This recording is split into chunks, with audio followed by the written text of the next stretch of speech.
Please stay close to us. We need to rendezvous with Lord Don Hung.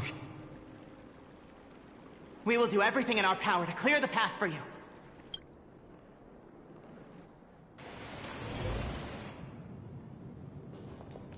There he is! Lord Don Hung! Quick, we must assist him!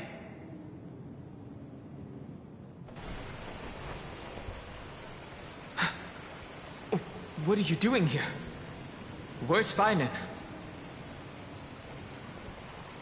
We are under Lord Finan's orders to escort both of you to safety, no matter the cost. Leave this to me and the Holy City Guards. Zeph, take them and go. Wait, Namazani. That black-clad swordmaster. Something seems off. At some point earlier, they suddenly froze in place, not moving at all. Like some kind of omen.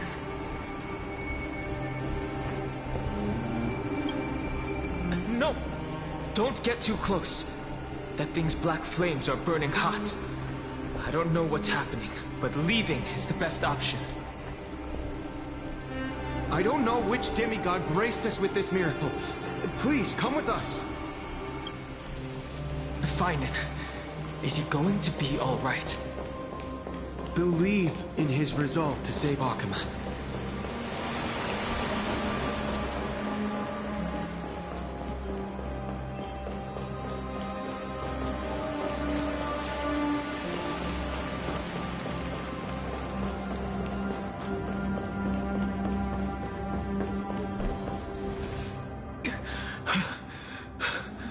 The Flame Reaver isn't pursuing us.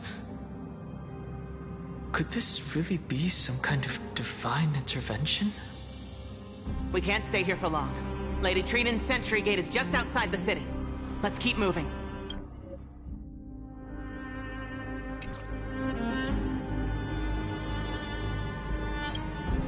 Our experience in Amphorius has far exceeded expectations.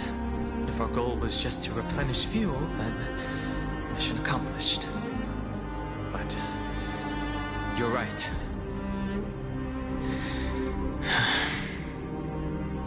For now, let's get back in contact with the Express and plan our next move. That's the safest course of action. We need more information. On that note, I have a proposal. Who's there? I hope to convey a message to the two nameless. Mr. Screwlum? Who are you? Stand down. I order you to maintain a distance of 10 paces. It's okay, guard. This one is not our enemy. It has been a while, nameless of the Astral Express. I'm glad I arrived in time to stop that black-clad one from harming you further. So it was you. It was fortunate we found you in time. Madame Herta and I were both quite relieved. You two know this anti-Catharin? Does he come from the same people as Counselor Lygus? Don't worry, guard. This gentleman is an ally of the Trailblaze. Would you mind giving us a moment to speak in private? Of course. We'll wait nearby. Please, stay safe. I fully understand your situation. For now, the only thing I can do is temporarily freeze that black-clad one in place. Time is limited, so I'll keep this brief. The place where you stand, Amphorius, is a world constructed from data and memoria, an experimental field of a certain eon.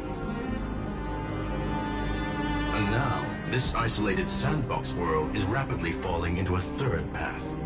Destruction. Destruction. Conclusion. If Amphorius continues unchecked on this course, a Lord Ravager will complete its evolution and metamorphosis, and emerge from the surging tides. The cosmos as we know it will suffer irreversible consequences. The disaster that this Lord Ravager intends to trigger may be far more severe than the Law Fu's Stellaron crisis, because its goal is the Eon of Erudition. Putting aside the complex details of the inferences involved, I have a request to make. For one of you nameless to stay behind on Amphorius, acting as an informant, in order to prevent the wrath of destruction from ravaging the cosmos. This world is enveloped in a firewall that defies explanation, and the flow of time here is also different from reality. Madame Herta and I can only tear open a gap and project images inside. However, the accidental crash landing of the express car notwithstanding, both of you were able to successfully land here. There must be some principle behind this we have yet to fully grasp. It will take time to uncover the reason. Before then, if one of the Nameless is willing to stay and witness the fate of this world, or to push it along when necessary, it would be of great assistance.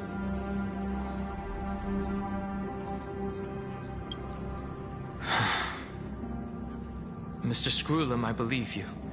So I only have one thing I'd like to confirm with you. As Amphorius is already facing its end, how can we guarantee the safety of the person who stays behind? Look at this, if you would. This curio is called a chronocognitive anchor. The two of you may view it as a kind of space anchor in the world of erudition. As long as you carry it with you, your individual data structure will be protected and will remain unaffected by the influence of digital tsunamis. When required, it can also serve as a bridge for communications between the internal and external world. Of course, it is not curio with unlimited uses. May only be held by one person. The connection being interfered with. Decide quickly as possible. 2 final messages. 1, an Intellatron named Ligus, possibly the primary culprit behind everything. 2, Bertha discovered a clue. Miss March has already been drawn into Amphorius.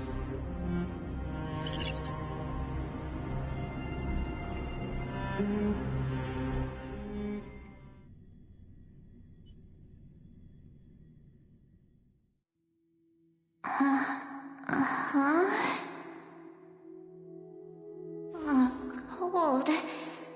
It's freezing. Hold on. Am I dreaming? This is way too strange.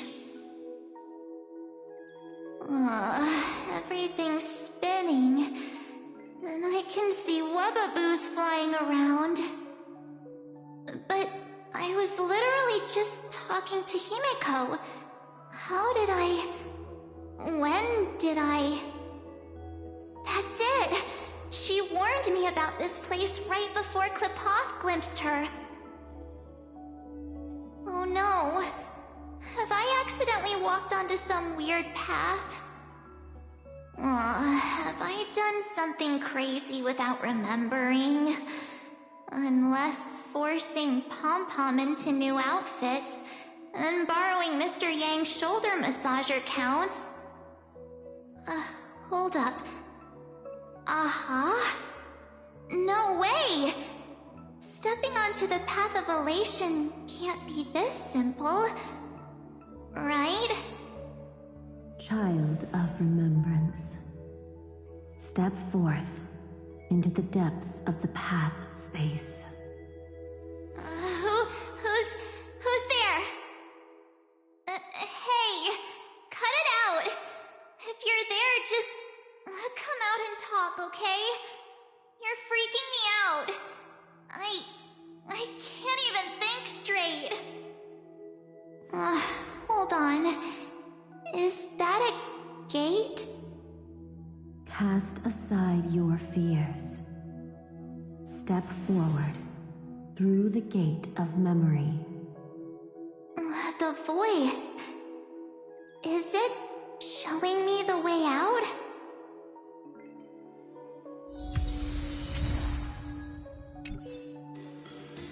Oh no, don't fall for it. They're lying to you.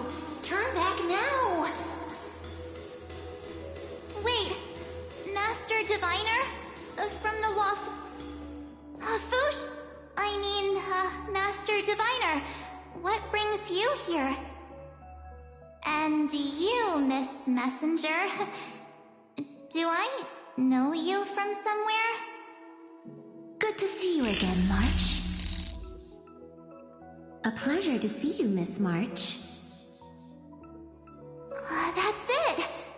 Master Diviner used the Matrix of Prescience to help me search for my memories. And you, Miss Messenger, we met in that memory space.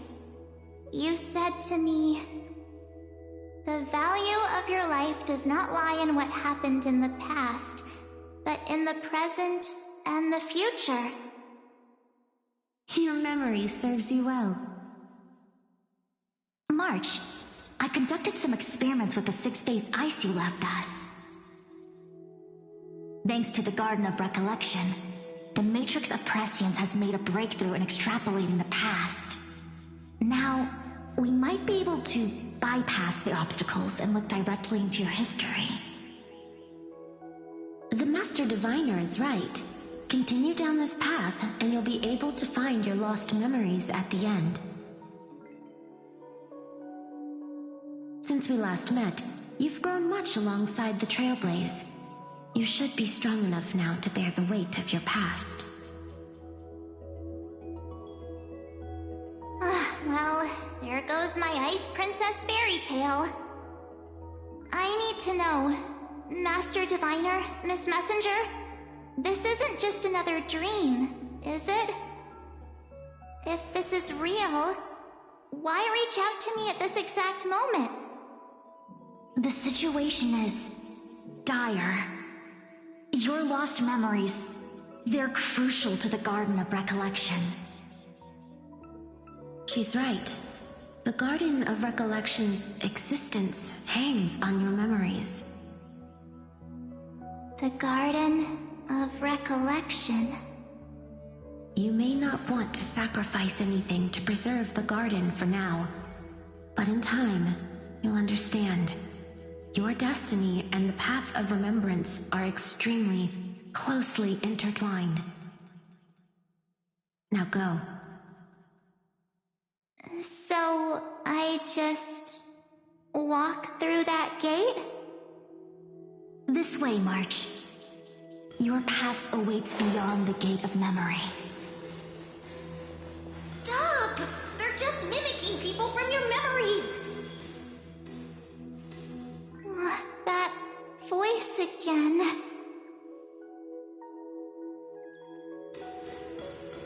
Don't let those bad people deceive you! The gate. Now it's... you two? Hey guys! What are you doing in a place like this? March! There you are! Finally. The trailblazing journey just isn't the same without you. Traveling's no fun without you around. Well, duh! What's Team Trailblaze without its star member? Wait a sec. You might look like you two, but... We understand your confusion. The Garden's allies helped us establish this Neuralink to reach you. The Garden's allies? You mean Miss Black Swan? Yes. She helped make this possible. Keep going, March. Find your past, wake up, and travel with us again. That sounds really tempting. Finding my past and continuing to trailblaze new worlds with you? Trust in yourself, March. It's gotten us this far, hasn't it? Follow us. Let's go through that gate together. Step into your past, March. Find your true self. Wait up! Slow down! Those words sound so...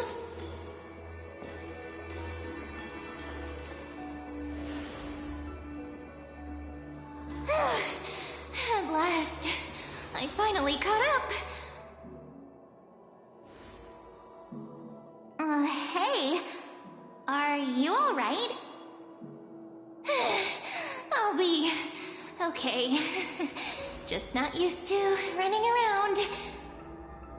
Say, March, got a moment to talk before you make your decision? Wait, that was you? Pushing the gate away? Sending those warnings? Yep, named Cyrene. It means ripples of past reverie. Easy to remember, right? Wait a minute. We actually look quite alike, don't we? Yeah. Your pink hair is just as eye-catching as mine. And we're both bright, pretty, and positive girls. Talk about coincidence. Wow, you're quite the smooth talker. But I can't disagree. Wait, you know my name is March? Have we met? No, but I've witnessed your story through those memories just now. It's incredible, really. We might have more in common than you think. I know exactly what you're going through, which is why I don't want to see you exploited or hurt. You know what I'm going through? I know, because I've been exactly where you are. This empty space has been my home for ages. I barely remember what time feels like anymore. But there's something I'll never forget. Trust me, that gate won't give you what you want.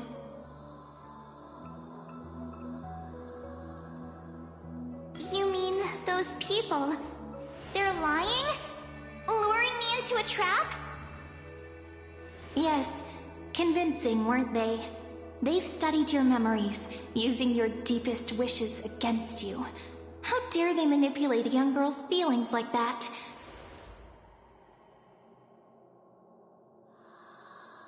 If you go through that door, the worst-case scenario is you'll become their pawn, losing control over your own fate forever.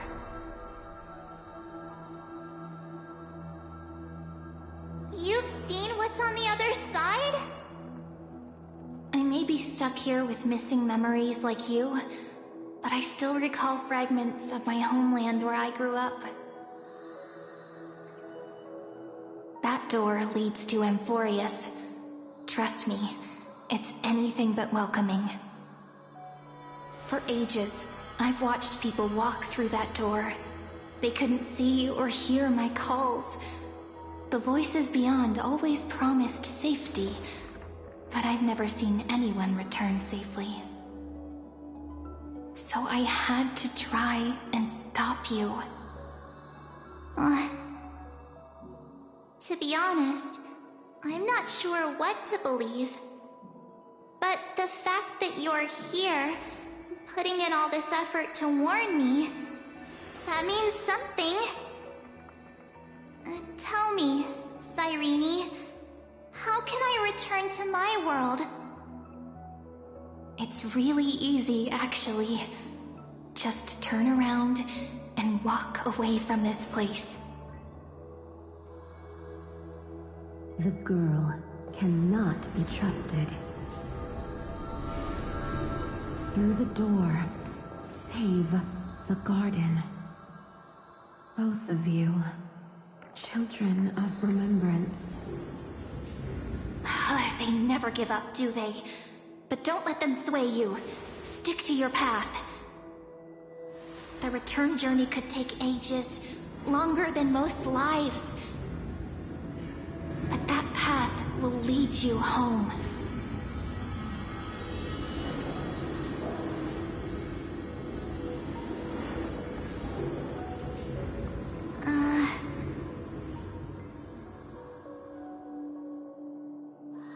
Thank you, Cyrene. I know what I need to do. I'm going through that gate. Into Amphorius. Wait, what? Don't worry. I believe you. It's just that, for me, the only place I can call home is right beside my friends. Two of my closest friends are already on their way to Amphorius. They may seem capable, but only I know. They're absolute disasters waiting to happen. They won't last 5 minutes in a new world without me.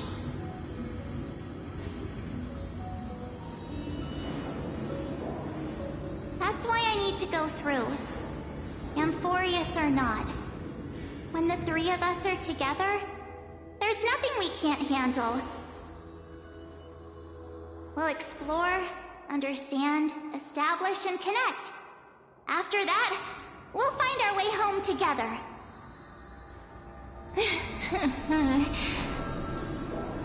I see. You've got people who mean the world to you, too. That is so heartwarming. March, if that's what you've decided, you have my full support. Birds of a feather we are, looking all sweet and innocent, but with hearts of fire. Oh, stop. You're making me blush. Well then, I guess this is it.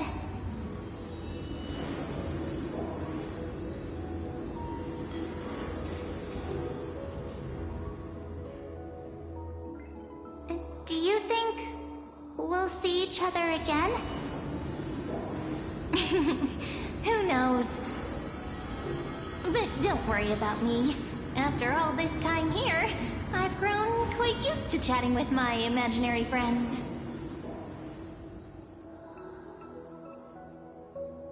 Since Amphorius is your homeland, if there's a way to help you, my companions and I will do everything we can. Then I'll look forward to that day.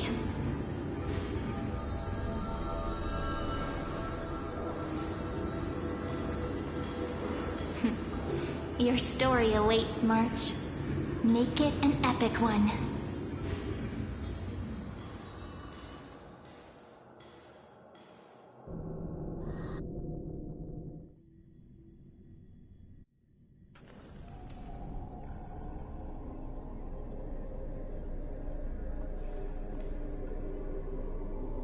You okay there, friend?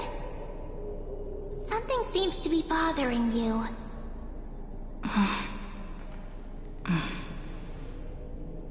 So far, even this place has changed. Vynon. Is he ready for Aranova?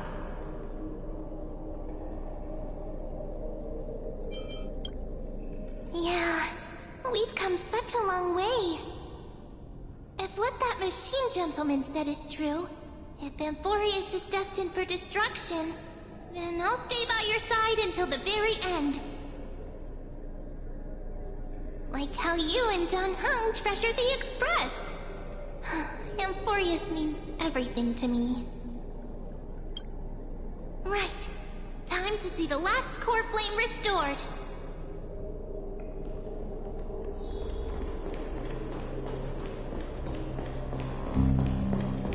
Look, there's Vynon. And wait. Lygus. Remember, Finan, will wield that core flame to bury this ancient world, plunging everything into the gray unknown. None of that matters now. This brutal, flame-chased journey has stripped away my delusions. I know the future isn't some peaceful paradise with gentle west winds, just waiting to welcome us to step in. If what lies ahead is a mass of chaos, I shall cut through it myself and usher in the first ray of blazing sunlight. Is it truly you? With one last chance to turn back, you still step forward. How befitting of a trailblazer.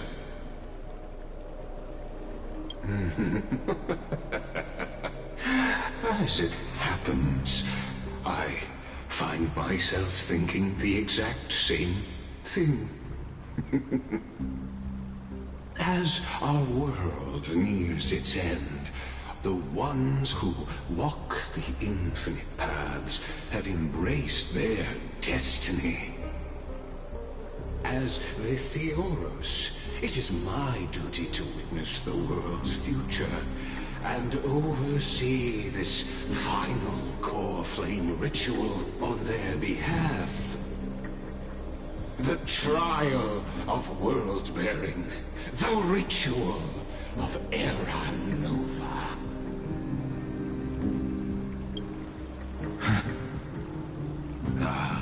I see. So you met my kindred spirit before I could erase his traces. Partner, what are you saying?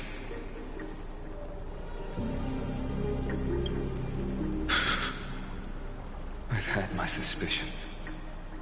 How does a native Antikytheran know so much about repairing vehicles from beyond the sky? Lord Lycus, how much do you truly know about Era Nova? Tell us everything.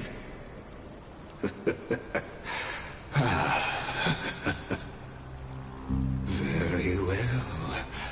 I need no longer maintain this Theoros masquerade. You seek truth, Lord Finan, and truth you shall have. As you know, when the old gods fell, someone had to bear their broken pillars to fill the vacant seats. Those who would assume divine authority must prove themselves through trials. Yet, for Kephales's demigods, the possibility of overcoming the trials has forever been non-existent. For the world-bearing trial is the divine duty itself. Bringing forth the Era Nova and bearing its weight is an endless ordeal, ceasing only upon collapse. Precisely. The Era Nova ritual is not something that can be completed in an instant, no, but a long and arduous journey.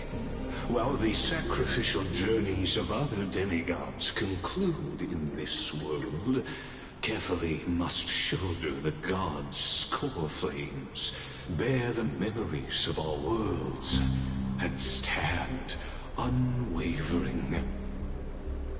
Until the next world, when the black tide consumes the bearer, and all that they carry, leaving nothing behind. Unless their core flame finds a new bearer. The holy flame that illuminates all worlds rests in your hands. All that remains is one choice. Nurture it, pass it on to future generations, or extinguish it here and now. deliverer. The fate of all worlds rests in your hands. Enough testing. I've made my decision. But before I ignite the dawn of the next world, you need to promise me something. Two things, actually. Speak your terms. Promise me this. Professor Anax's vision of the new world is absolute. The world will be reborn from my memories. All souls, living and dead, will return as the first humans, unchanged from their past lives. And my friends, the fallen demigods, they shall transcend the cycle to become new titans. Our heroes shall not have died in vain. Of course. This I can guarantee. Good. The second one. Promise me the Trailblazer can return safely to her homeland, unbound by Amphorius' loss. My apologies, but I cannot promise this. As you mentioned, she now bears the Time Titan's authority. Her bonds with this world run too deep.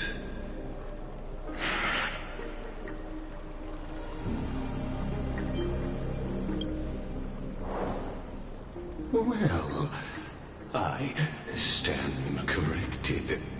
An outsider like her does have ways to defy destiny. Thank you, my friend, for everything you've done for this world. Though the next world may not remember, I shall never forget. As the Theoros, I declare, Amphorius has determined her path. Step forward, heroes. Follow her path and see it through.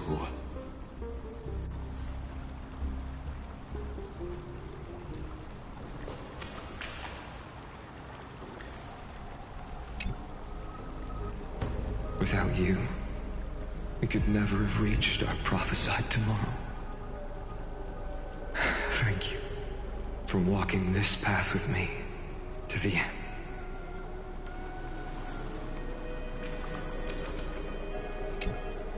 As our world draws its final breath, I stand before you as the Theoros. Allow me to reintroduce myself. I am Lycurgus, once an honored elder of the Akama Council. As the Theoros, I have sworn to watch over and protect every citizen of Akama until the very end. Of course, that alone won't satisfy your curiosity. So let me share something. I, Lycurgus, am one of the Erudition's many Pathstriders. Through me, Nous keeps watch over this realm, working to save Amphorius from decay. I don't expect you to trust me based on words alone, but while the Holy City may honor your doubts are natural, what's done, I've told truthfully. What's to come, I believe all synthetic life shares. So, you see, the answer is the world will be moved.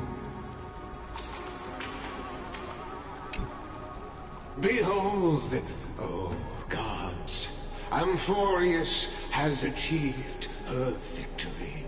and the Era Nova approaches. The radiant soul has arrived, having walked through the bustling nights, bearing the golden fire and blood, stepping with pride into daylight. He is the pure child, walking upon the path of yesterday, today, and tomorrow. He is the first to be born, first to be named among the nameless. Eternal in form, limitless in reach. He treads the endless night underfoot. Greatest of kings, protector of the displaced, raising humanity's children above their adversaries. The firmament of molten gold courses through his very bones and flesh. The greatest of schemes reveal against his breath and words. In the golden lakes of that beautiful new world, he shall wash himself clean. There. Finish what we first and last wished for. To write an ending unlike any before, for this world we so deeply love.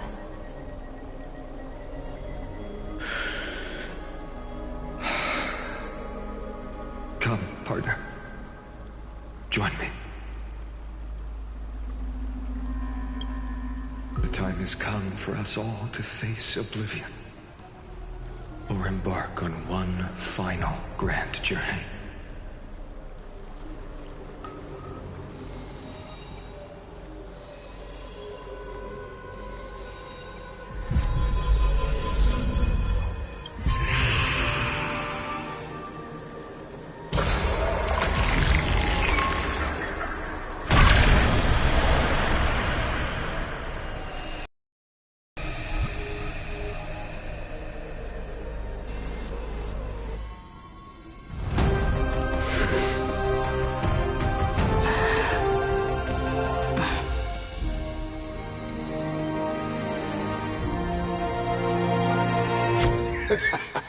What a magnificent and epic adventure.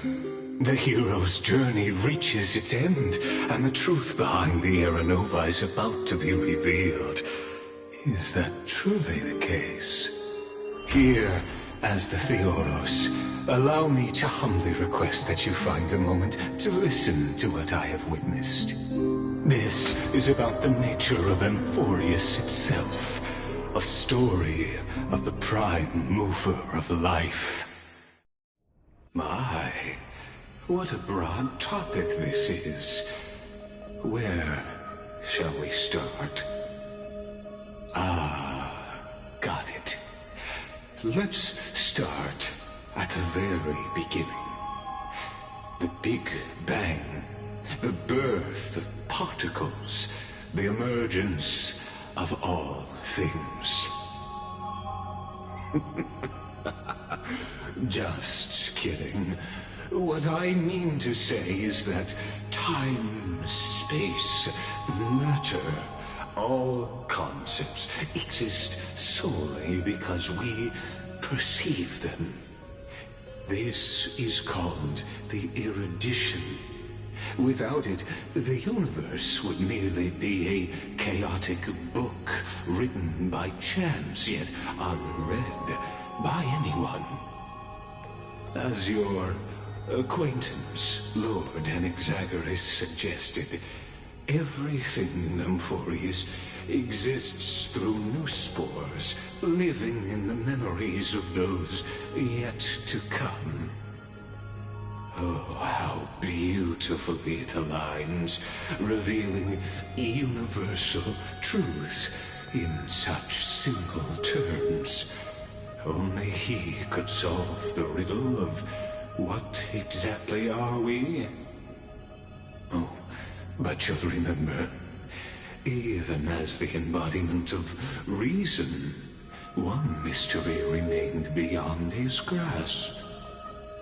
If that is the case, whose memories did the very first new spore sprout from? As sages across ages have asked the gods, what is the prime mover of life? But let's set aside the gross teachings for now. Look further, past Amphorius, to what they call the Forbidden Realms beyond the sky. Do you know of the Scholar's Strife? During that grand yet brutal war, waged in the name of erudition, a genius's legacy was abandoned, strewn across the cosmos. The Scepters, a macrocosmic computational array beyond mortal comprehension. Made to emulate the Eon's thoughts, it became part of the Eon's cognition at birth. Scattered throughout the cosmos, these arrays act as celestial body neurons for Nous. But regrettably, as everyone knows, the erudition forsook them all. But what nobody knows is that, though forgotten, they never stopped seeking the divine answer.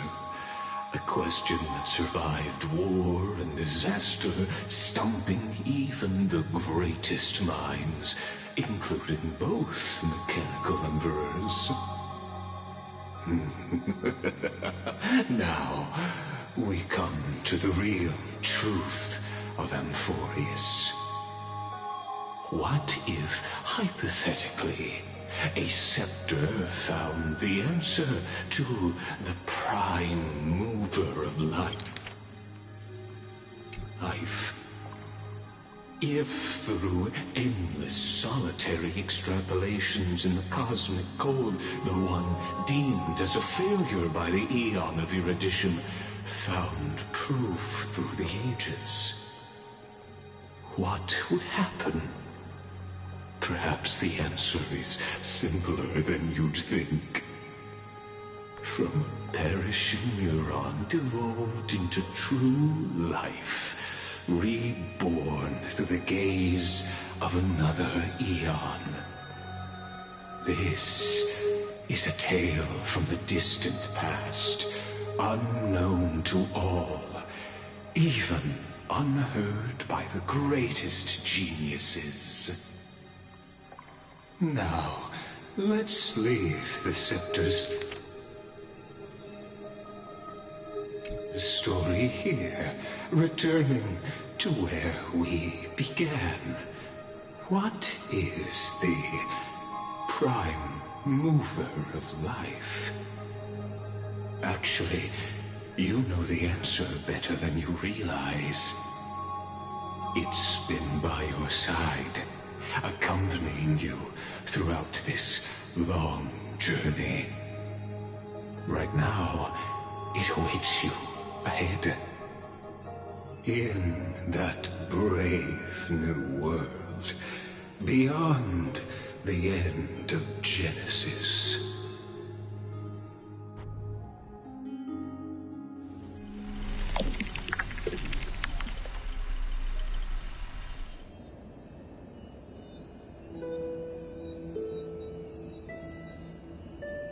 Take this wish with you. Be the one who begins it all. As the prophecy foretold, you will bear the blazing sun until the pale dawn breaks. Continue onward, bearing this world upon your shoulders, until the Ashen Hero, the nameless deliverer, ushers in the dawn.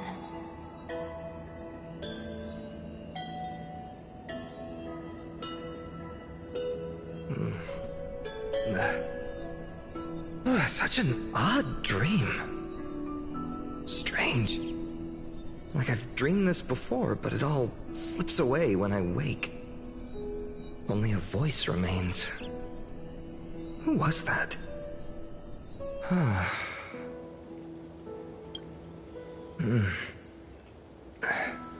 What?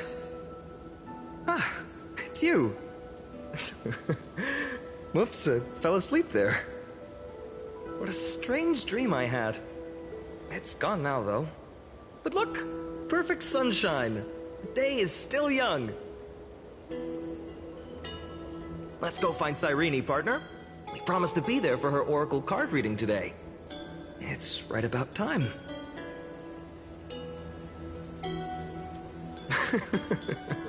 Looking at you, someone's still half asleep. Tell you what, catch some fresh air first. I'll hang around here.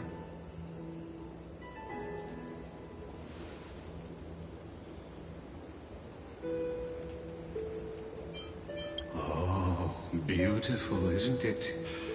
This is Ide Silesiae, home of the nameless hero who carried Kefali's core flame. When he was young and innocent, he had heroic dreams, imagining his wooden sword was forged of iron. Pretending the straw dummy propped up by a wooden pole was a giant with a single blood vessel running from spine to heel. Dreaming of slaying the giant and becoming a hero to save the world, though to his young mind, the world was just this small village.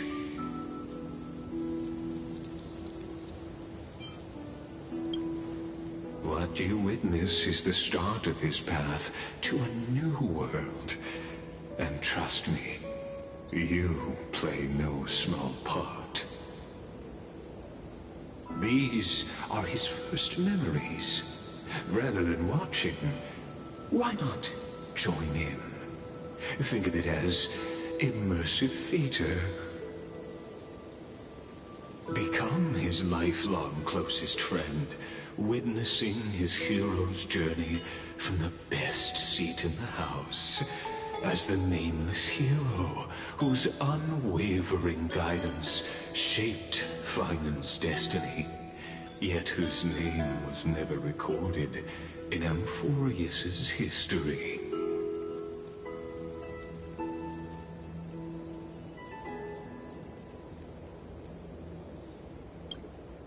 Questions, questions. Let's follow along and find out, shall we? Many mysteries lurk in this village beneath the veil of Evernight. Your questions will find answers as the story unfolds.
Use a sword like you do! Wait till you grow a bit more.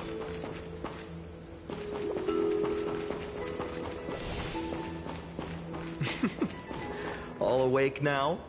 Great. Let's go see Cyrene.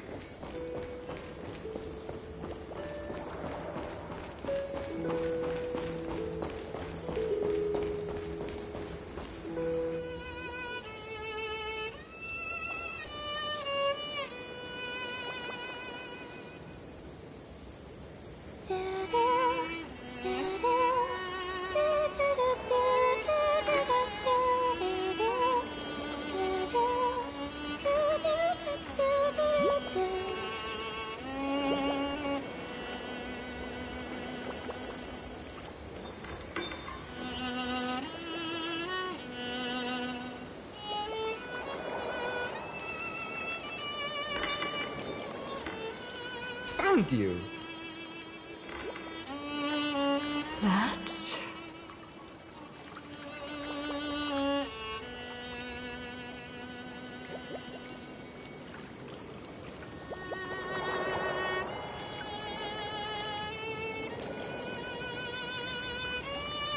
Goodness, look at you rushing about. You've got the poor swing all startled. Huh?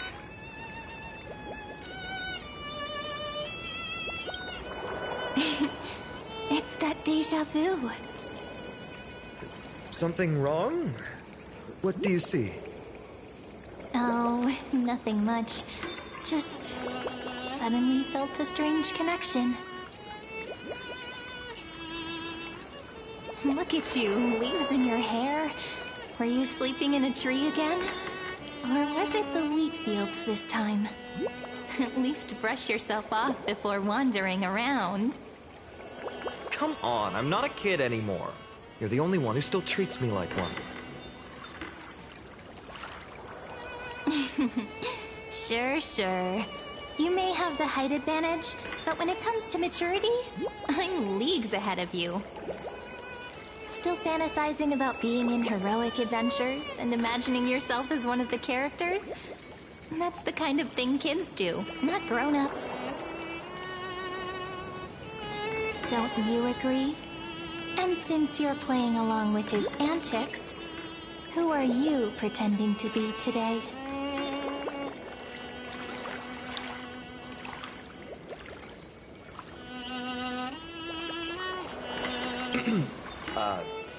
Today, she's going with Invincible Galactic Baseballer. Switching roles again? What happened to being the valiant hero from a distant shore who made that solemn pact to learn the sword? Spare me. Can we not bring this up? Speaking of which, what about those oracle cards? We haven't done divination in forever. Why the sudden interest? I was just about to tell you. Earlier, while napping on the swing, I had the strangest dream. There was this mysterious voice in my dream, calling out for something. Wait, you had that dream too? Yes, you too?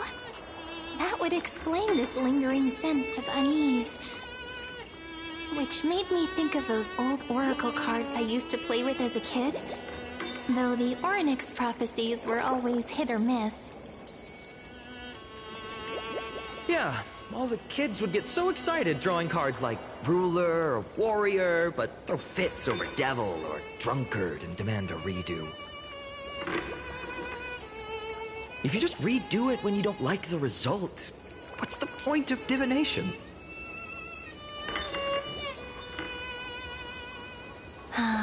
The blessing of childhood. Believing the gods might not notice our little corner of ID Solicii, willing to let our small deceits slide. Still, fate is absolute. After all, we never really know just how far into the future the prophecy extends. Anyway, let's go to our old secret base and look for those oracle cards. Now, where did we hide those? I can think of a few spots. Let's go check it out. In a village this size, I bet all our childhood treasures are exactly where we hid them. Mm-hmm. Time must be keeping them safe for us.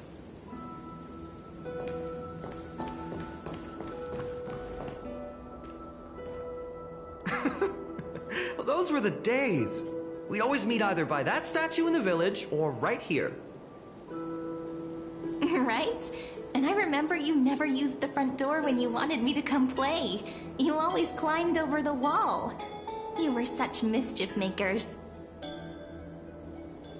Just like a certain someone who has a habit of showing up unexpectedly. Right.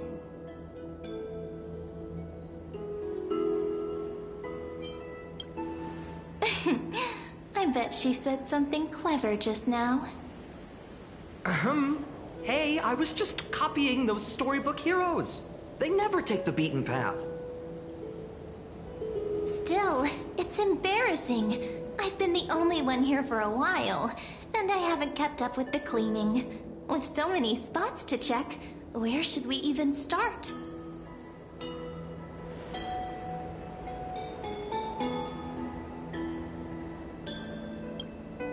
Come to think of it, I haven't checked the roof in forever.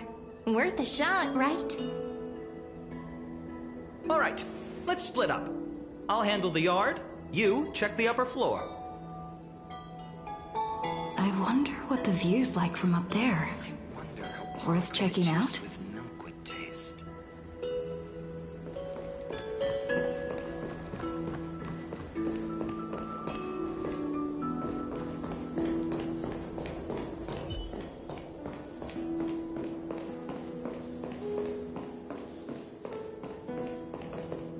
The girl before you carries an air of mystery, her secrets elusive.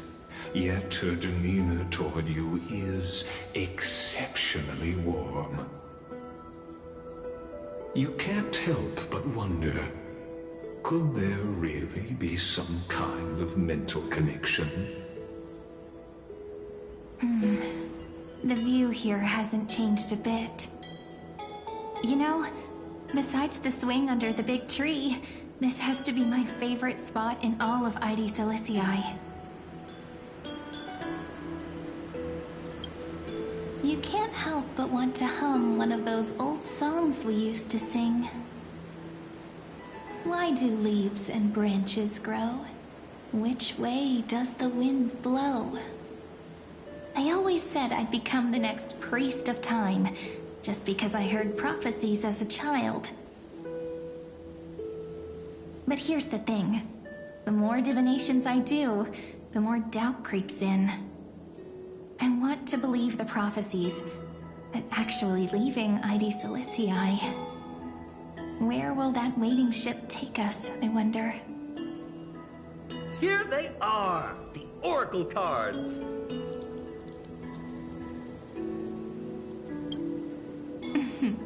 Guess reminiscing makes us take our time, doesn't it? There we go. Looks like the gods do listen to our thoughts. Here it is! This is the box where we kept the cards. But the cards are gone. Who could have taken them? Huh? What's this underneath?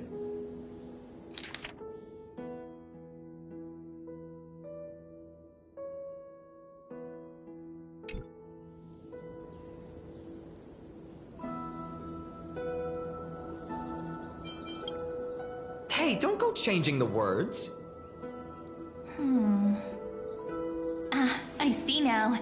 Those sneaky little ones. So that's what they've been up to. The ones from Remembrance Maze, you mean? Yep. Let's head to the back of the courtyard.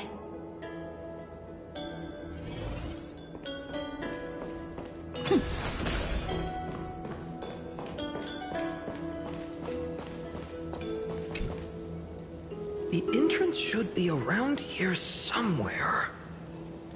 Right here. The path to the maze is hidden under all these weeds. It's been too long since we visited the fairies.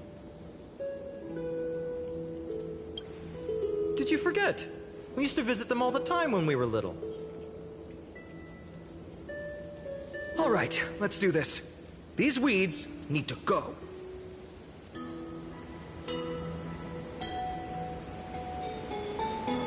Pretty sure this is it? Should be this way. There it is! The entrance! That hollow in the tree.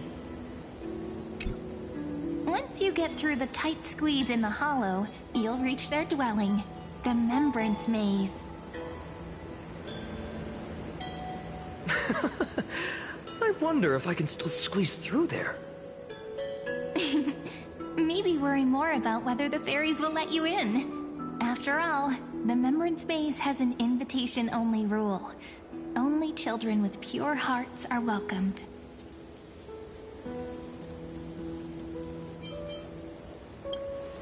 Trailblazer profile? What's that? Regardless, how about we try getting through the hollow first? After you, then. What? Oh, sure, I'll go first.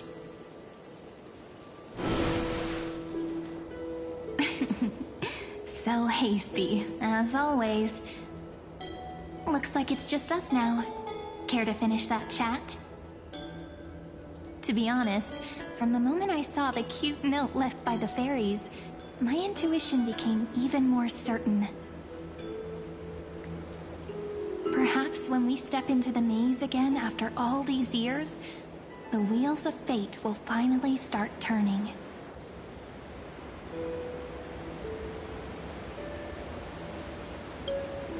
Oh, just a girl's intuition. But you know what? Even if fate is set on its path, no matter where it steers the world, if we're together, there's nothing to worry about, right? So, if you're willing... Forget it. If the wheels do begin to turn, that's when I'll make my request.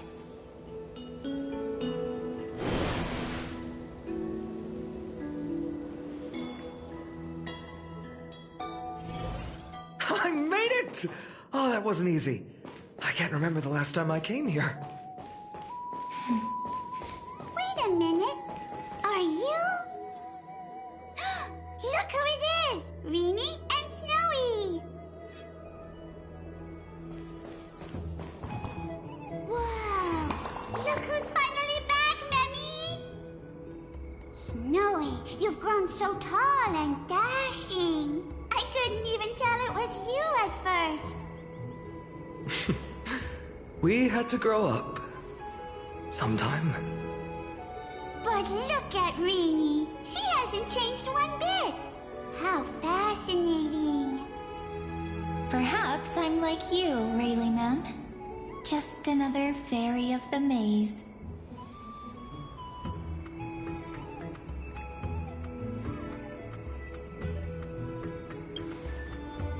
Dye? Rayleigh Mem's always been this lovely shade of lavender. Doly Mem, Rayleigh Mem, Mealy Mem, Folly Mem. I've missed these cute little troublemakers. We used to gather around the fire, singing and dancing, imagining all our future journeys. Without coming back here, those memories might have faded away entirely. Oh, how could you, Snowy? You swore you wouldn't forget about us. But you were gone so long, you almost did! Oh, he's just copying those bards from his stories, being all melodramatic. He couldn't forget about you all, even if he tried. Actually, we're here for the Oracle cards. Have you seen them? Oh, the Oracle cards! Right. The chief asked us to get those. Chief? You mean Doly Mem? What do they need the cards for?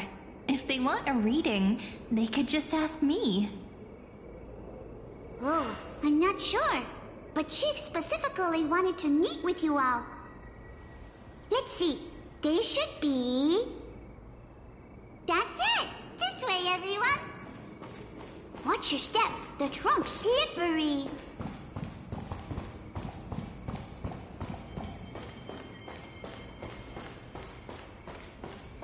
Chief! Rini and Snowy have returned!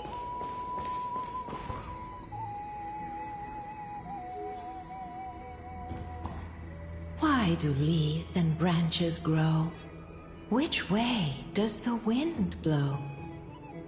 In Membrance Maze depths we seek to find the answers future left behind. Welcome back, my dear children.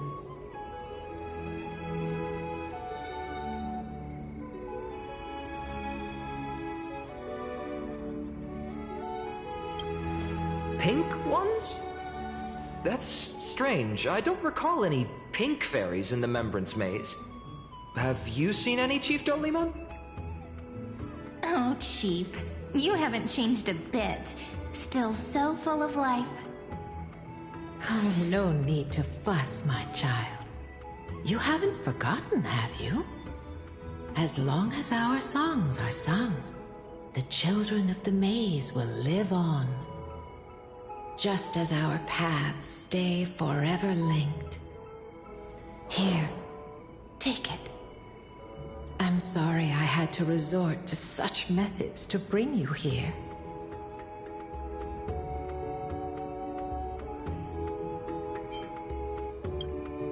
My book of oracle cards.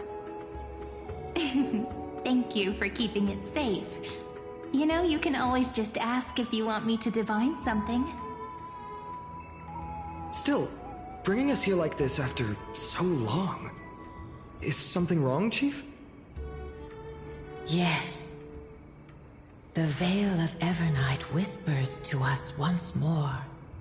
It tells of a new fairy who will soon enter the maze.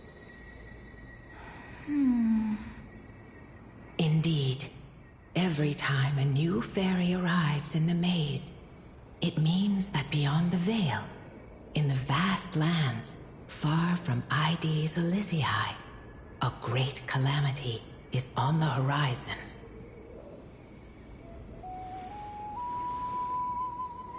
But if that's the case, our journey... Will have to be cancelled. If disaster's coming, we should stay in Ides Elysiae just to be safe. We weren't planning to be gone for long. Just enough time to hone our abilities. Finan would train in Castrum Kremnos, while I would seek the Fake Titan's blessing in Yanisopolis. Then we'd return to Ides Elysiae to help keep our village safe. It's okay. I can still practice my swordplay here. Some things you can learn on your own. Well, probably. That's not very convincing. Here's a thought. Let's have Cyrene do a reading. If fate wishes to show us its path, we might find some peace of mind. But what if we don't like what the cards tell us?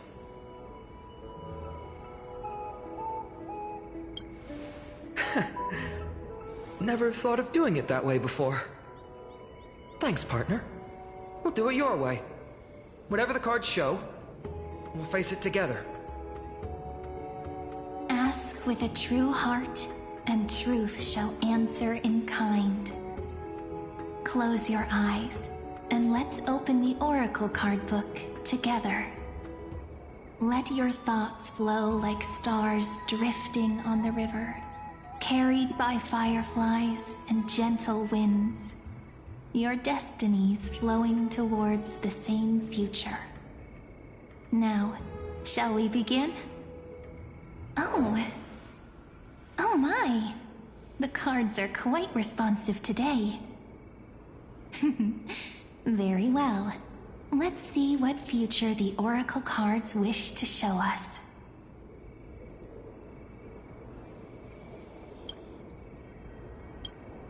Behold, the Weaver. It connects the romantic threads of the chrysalis of good. A dance of thread and blade set the stage. So shall it end as graceful. Such elegance. The Gold Weaver must be of noble birth. Such high standing. This is the Gatekeeper, who guides people to their true... We have surrendered our countless senses, dedicating ourselves to the sacred whispers within the temple. Wait. It almost feels like I can hear the echoes within a temple. And... are those children singing? It feels overwhelmingly solemn, yet... The ruler stands for discipline, authority, and Even should you pledge your loyalty to me as the last sovereign, The glory shall be mine, and mine alone. He who has slain a king can no longer bear the title. Let the— Is this showing us a ruler who forsook their people? Stories of such bloodshed like this feel so different from Heidi's Elizabeth. Ah, the Traveler. Our little trickster. Always hiding behind other cards, disguising itself. What a rare catch. Over here! Or perhaps here! Gotcha! You'll have to be quicker than that. A teasing voice.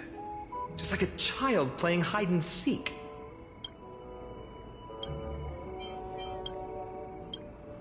This card, the Servant, is surprisingly light, bearing the cool scent of it symbolizes new life and hope, yet all these precious flowers I care for with my own hands. Are they— It sounds so solemn.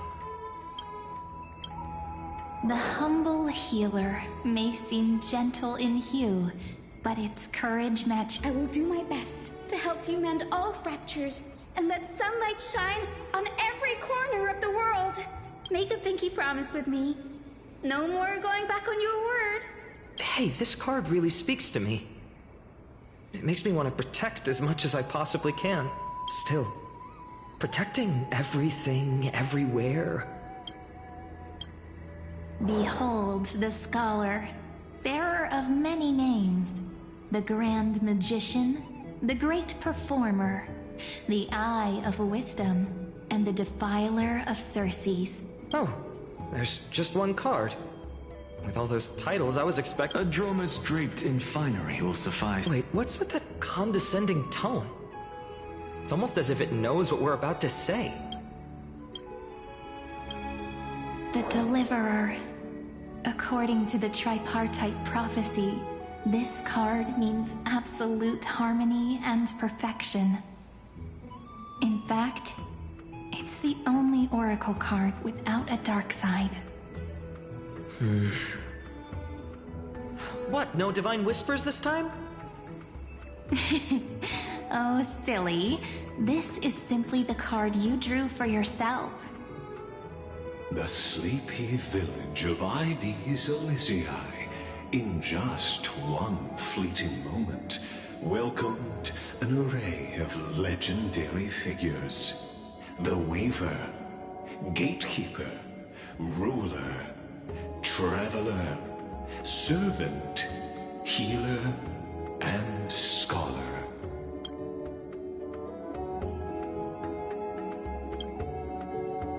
Their stories and wishes showed the village boy glimpses of a world larger than he'd ever imagined. They brought tales of raging battles, of cities crowned in holy light, and of wonders beyond his understanding. Each story so far removed from his simple village life. Once, these were just images on his friend's oracle cards, and yet destiny now stirs in resonance with the maze.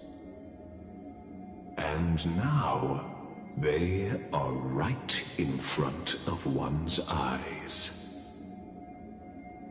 The Deliverer? This card again. Ah, my child. It seems you're destined to bear the wishes of many, to answer the world's call. Bear their wishes? Yes, just like Kefali, standing eternal atop the mountain. My parents, they only wished for me to grow up, well, to help around the village, stay out of trouble. Mrs. Pythias wished for more books in her little schoolhouse, wanted us to all learn and grow. And little Piso, he wants to grow up strong like his father, to become a hunter. Is that my purpose? To fulfill their wishes? Perhaps. For a true deliverer, Such wishes are but droplets in an ocean. After all, Kefali bears the weight of the entire world. Right. How could any human possibly measure up to a Titan? I wonder too. Perhaps... What's this? What you see are futures written in the cards. Or rather, the people you'll meet on your journey. Sometimes, fate can guide us when we're lost. Let's consult fate itself. Maybe then we'll know why we must take this path. And learn just how many burdens one must bear to become a true deliverer.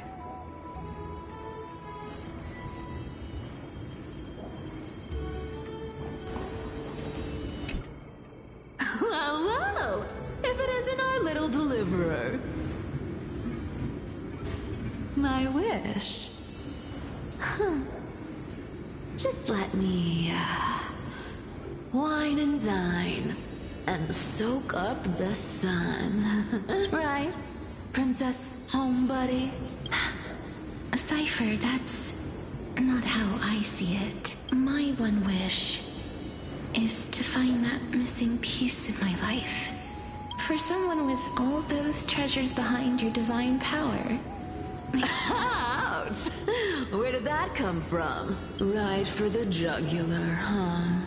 What about our friend from the Grove? My wish came true before I touched the sky. I transformed my healing power into gentle sunlight. You two are so selfless, or... You know what? I did have one wild. Just think, if I traded places with that seamstress, me, in the mansion.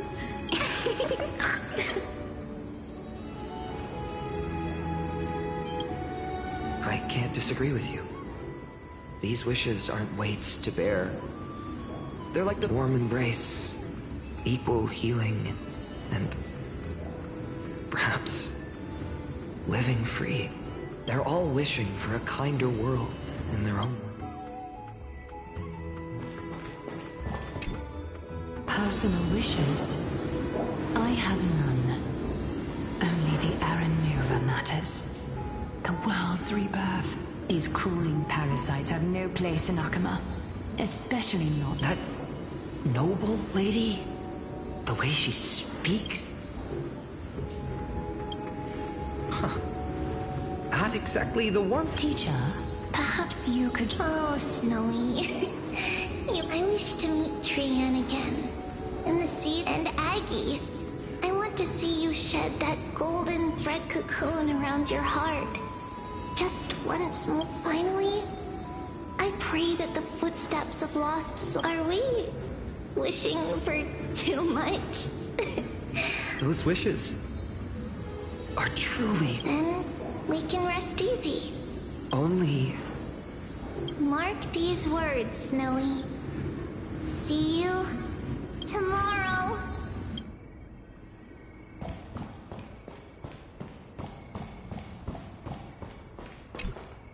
Finan, my student, listen well. I detest the word. My life's work is done. All that remains is for I, Anaxagoras, shall become a god of the new world. Isn't he... I mean, I just daydream about hero stories, but he's fantasizing about becoming a Titan? Come on, you're joking, right? Am I really being burdened with a dream? Finan?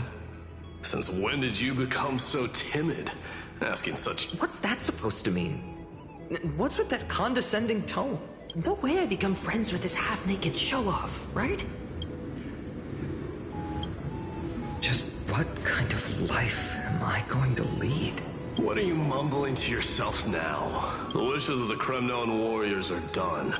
I survived 1,000 deaths only to fall to a coward's blade. And masked flame reaver who struck from behind. Finan, you... never mind. That my wish is simple. One honest duel. Face to... Nothing but violence and vengeance. Still. Those eyes burn.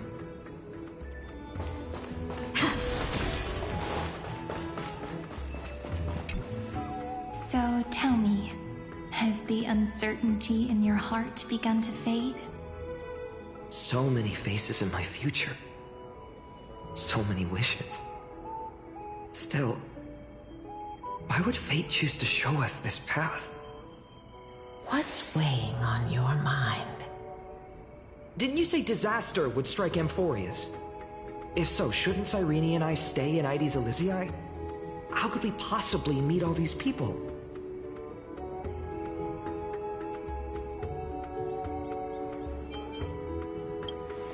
If that's true, then who will protect everyone in Ides Elysiae? Cyrene, may I have that deliverer card? Of course. But why? Although those voices, visages, and wishes may seem far away now, I can't ignore the sense that something is calling me, bidding me to take a hold of it.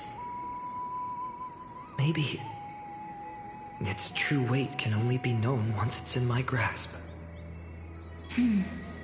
In that case, accept this gift. Oracle cards carrying time's wisdom, blessed by Orynyx. May they journey with you, become your memories, and spark rippling waves of change in times to come. I'll hold these words close to my heart. But now that I'm holding them, they don't seem all that different from ordinary playing cards. What? What's happening? Everyone, we've got big trouble, Mimi! Burning, smoke everywhere. It's all coming from beyond the maze! What's going on? It's here. The seeds of disaster have already taken hold, sooner than we had foreseen. This time, not even the Veil of Evernight could shield us. You mean Ides Elysiae will be swept up in the prophesied catastrophe? I'm afraid so. My children, take shelter in the Membrance Maze. One step outside, and this horror will consume you both. But my parents, the whole village.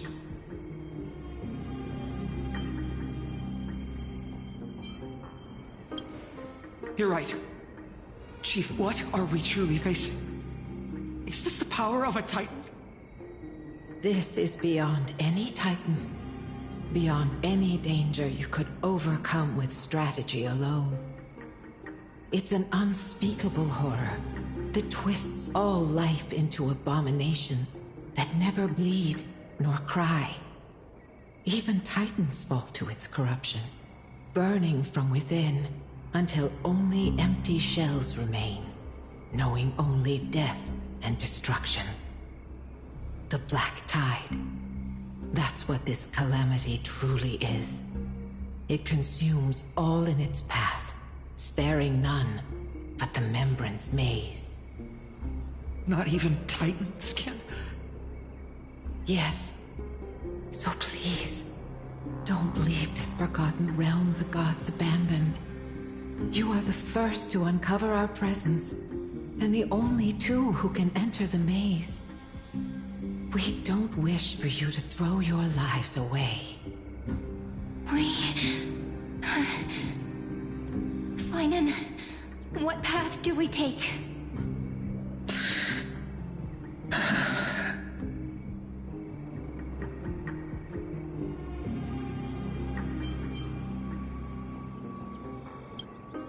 I learned the sword to protect those close to me. If I run now, I'll never be worthy of lifting a blade again. Then we know what we must do. Indeed, our friend is right. We must take action. Forgive me, Chief, but Ides Elysiae needs us. And as her child, I must act. Very well. Make sure you protect yourselves. With me, Cyrene. Join us, my friend. Even without a sword, I'll take a rake. Even with the roughest steel, I'll keep our home safe. Deliverer. The card's truth extends beyond its mere literal meaning. There's another hidden layer within. Not someone perfect from the start, standing high above, casting merciful gazes upon the world. But one who starts small, from a humble village, expanding their world within step by step, learning to save others as they grow. When we were little, I told him I wished this world would never need a deliverer. Now that wish has shattered. Yet I'm glad he's chosen to walk this path. And all of this happened because you believed in him, friend. Shall we? It's only when you're by our side that Finan and that our hearts find their courage. I know you're watching us right now, aren't you, great hero from the future? Oh, deliverer. Such cruel irony. Though destined to bear the world's burden, this boy can never become the hero to bring forth the dawn.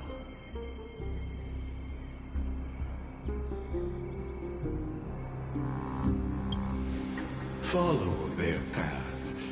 Bear witness as this man, forever denied the mantle of hero, takes his first step on the path to deliverance. Watch this memory play out its final act. See with your own eyes how everything began.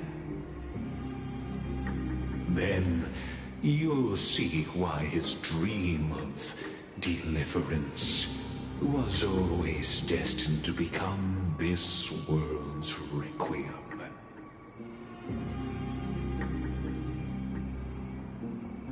A sun red as blood, wheat fields turning to dust, and in the heart of it all, a village aflame.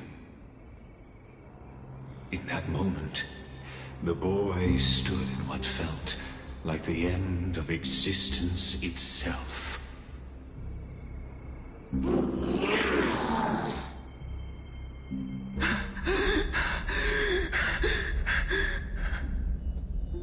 These creatures, they're everywhere. Someone, anyone, where are you?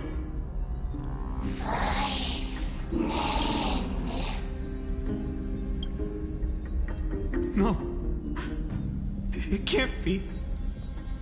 Why did You.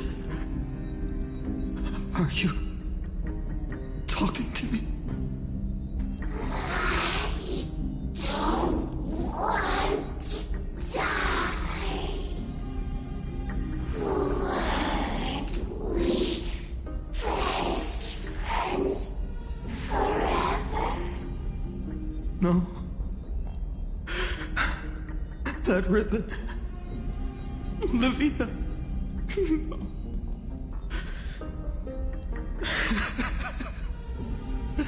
I should have known.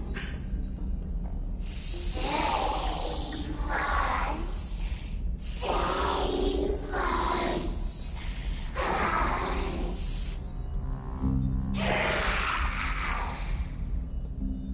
Please. No. Stop. Please stop.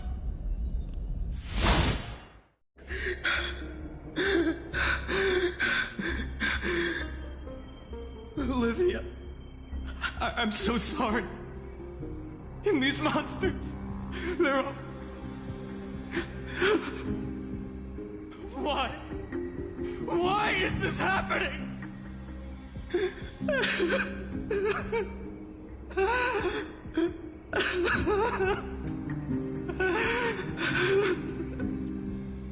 When the black tide arrived, the wavering boy found resolve in his companions, and together they ran toward their first battlefield. In the far-off future, the land of Amphorius would bear the marks of the hero's footsteps.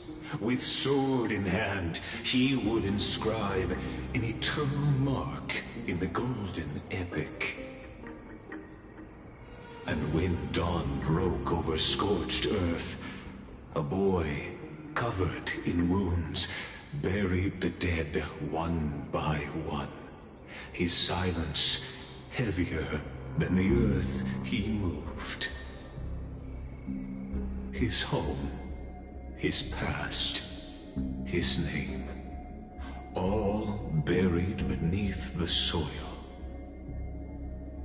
His feet carried him forward, over the pillar of stone, beyond the chalice of plenty, through the deadly fogs of the Hand of Shadow.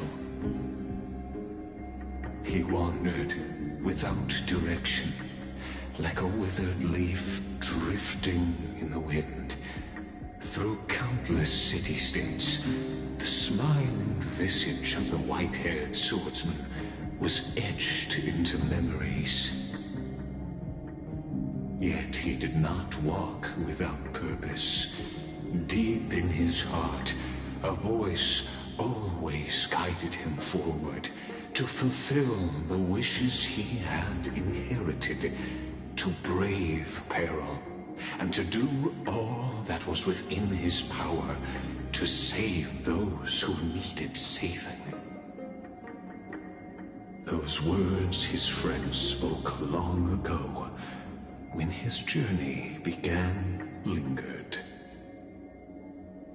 Protect those who must be protected.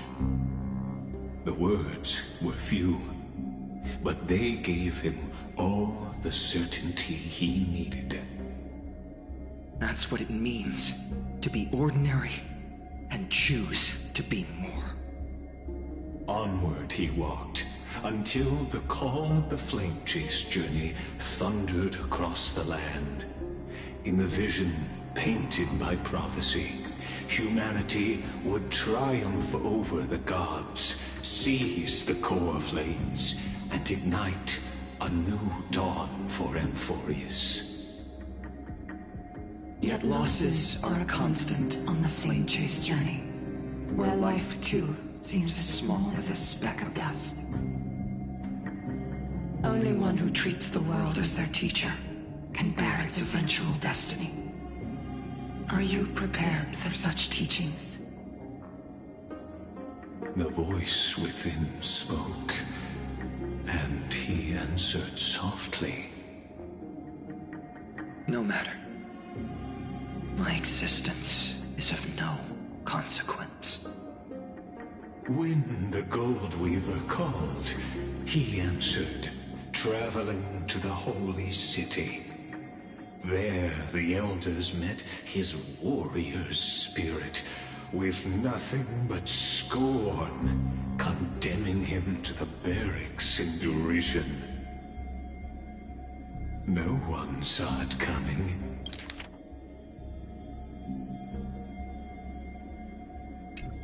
Not the world, not even him. Yet, this nameless recruit stood at the gates of legend. And there, at last, he found the ones who would walk his path right beside him.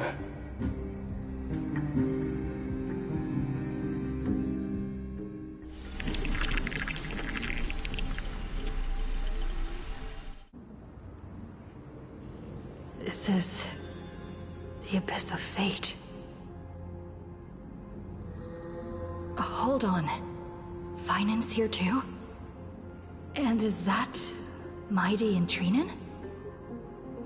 And now, Act 2 of our immersive drama unfolds.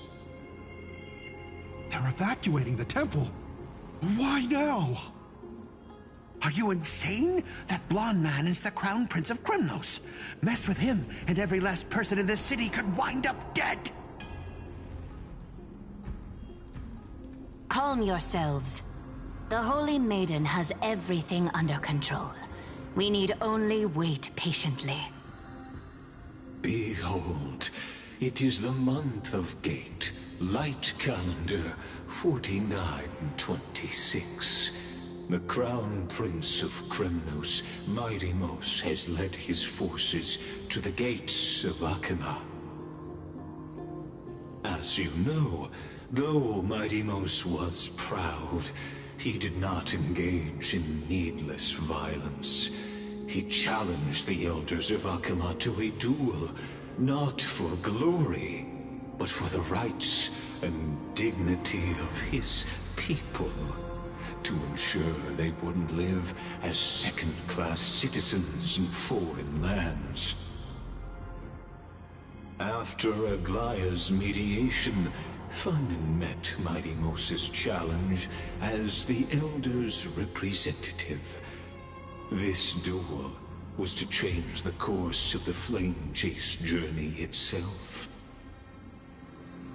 So, as Finan's most important companion, his lifelong friend, please continue to bear witness to his memories.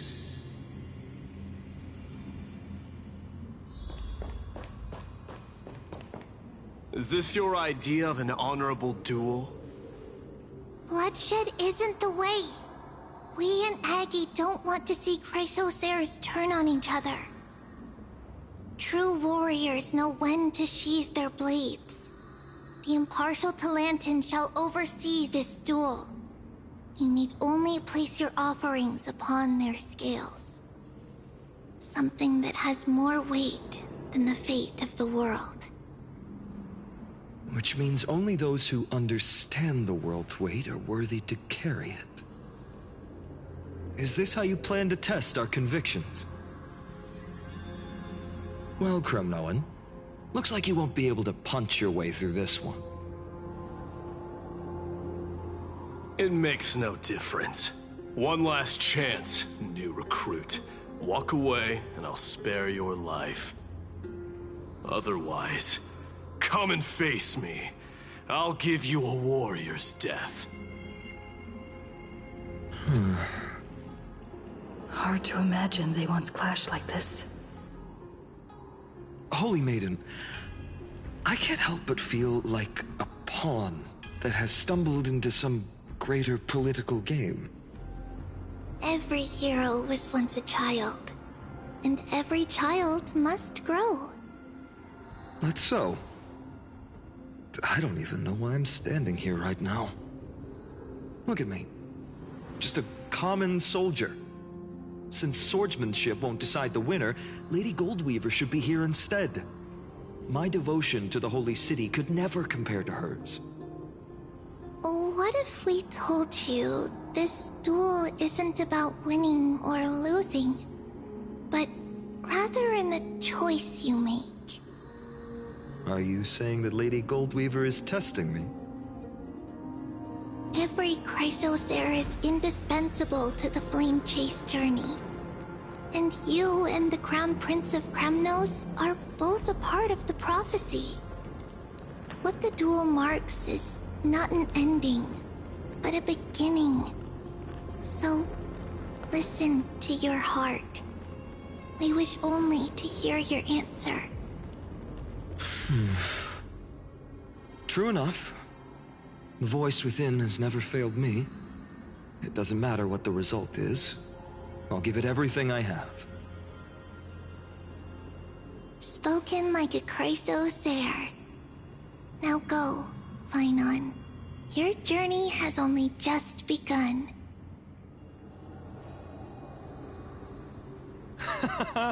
That's right, comrade. It's time for us to teach that proud prince a lesson together.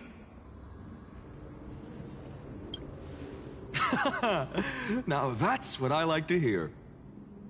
Still, on the topic of the Temple of the Three Fates, here we are, at the Temple of the Time Titan. And I don't even know how Cyrene's studies are progressing. We haven't really had much contact since I set out. Still, I hope she's doing well. Anyway, let's go, comrade. It's not every day you get a chance to see Talantin's scales of justice. What's going on? Did he just say Cyrene's studying here? But how is that possible? Wasn't she? Of course, Lygus disappears right when I need answers. Forget it. I need to catch up with Finon first.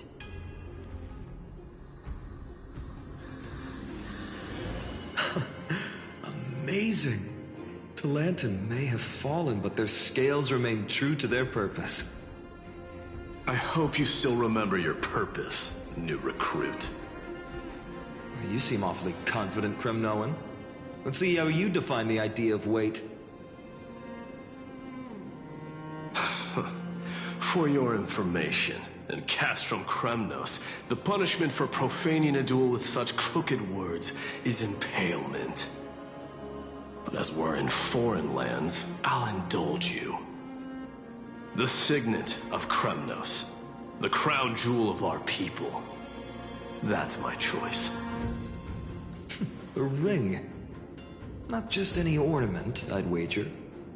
What's the story behind this little treasure? Don't push your luck. Think I'd pour my heart out to you? Just know that Kremnos' 1,000 years of glory could bring a titan to its knees. Let alone a nobody like you. So to him, glory and his people outweigh the entire world. And the very destiny that Mighty himself will eventually shoulder.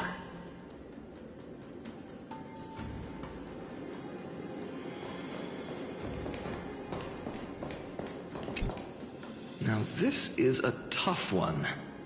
What can I possibly offer against a ring that signifies so much? Well, comrade, what does your gut tell you?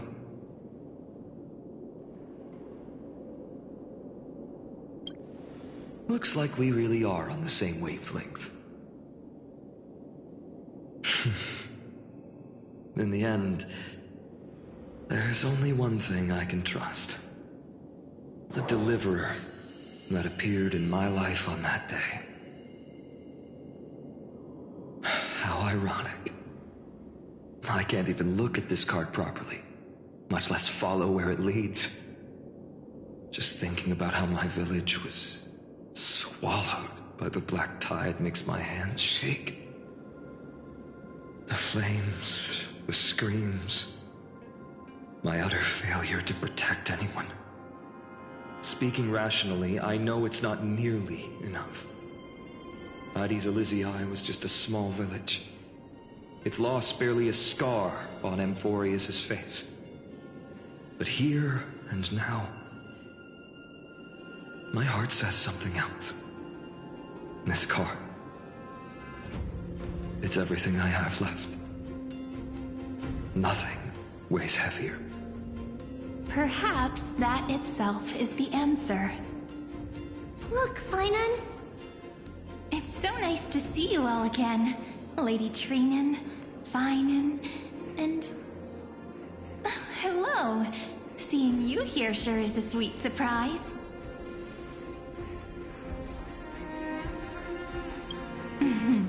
Why so surprised? Could it be... did you miss me? Cyrene? This is... incredible. I was literally just thinking about how you might be here. But I'd never imagined I'd see you this soon. I was supposed to leave with the priests, but then I heard Lady Maiden was with a white-haired young man. I figured it had to be you, so I snuck back here. That's Irene for you. Unfortunately, this isn't a good time for reminiscing. That Kremnoan over there.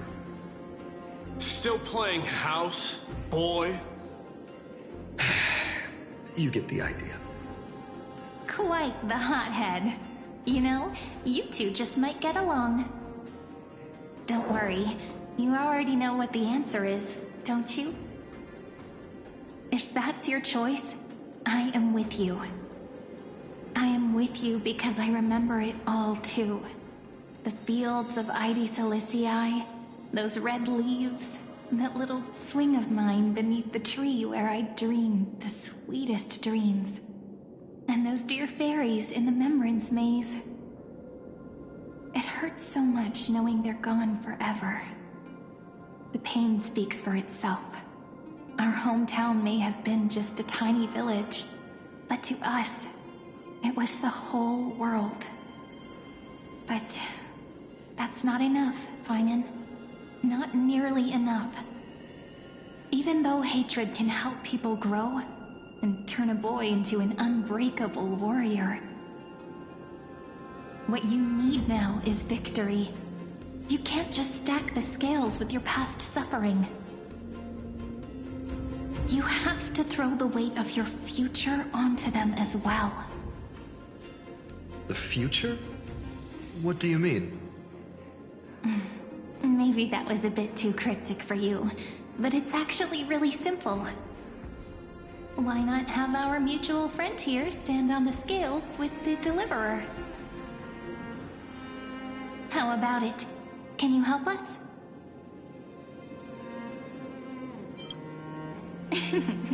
Relax. Our dear Crown Prince won't have a clue. Let's try that. The fate of Akuma hangs on this duel. I must claim victory, for their sake. I will stake everything I have. Stand with me, comrade, and we shall become heroes. Let's.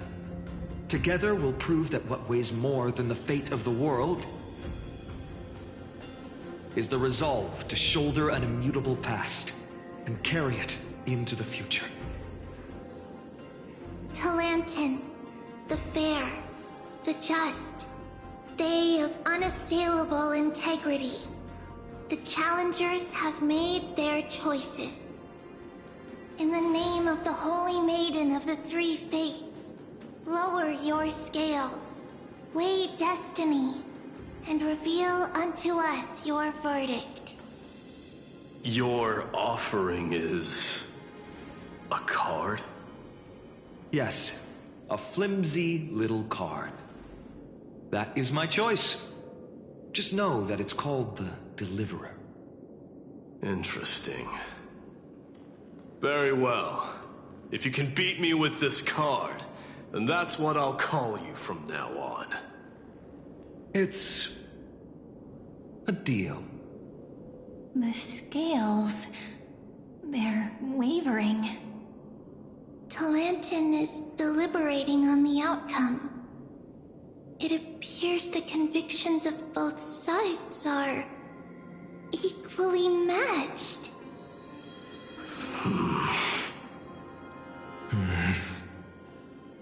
This is suffocating. Like the whole world's weight is on my shoulders. But I believe what my heart tells me.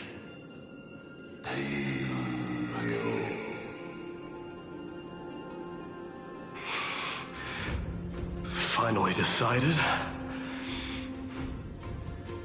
Hear thee, children of humanity. I shall pronounce judgment, for the difference is now clear. The one whose offering weighs more than the fate of the world is...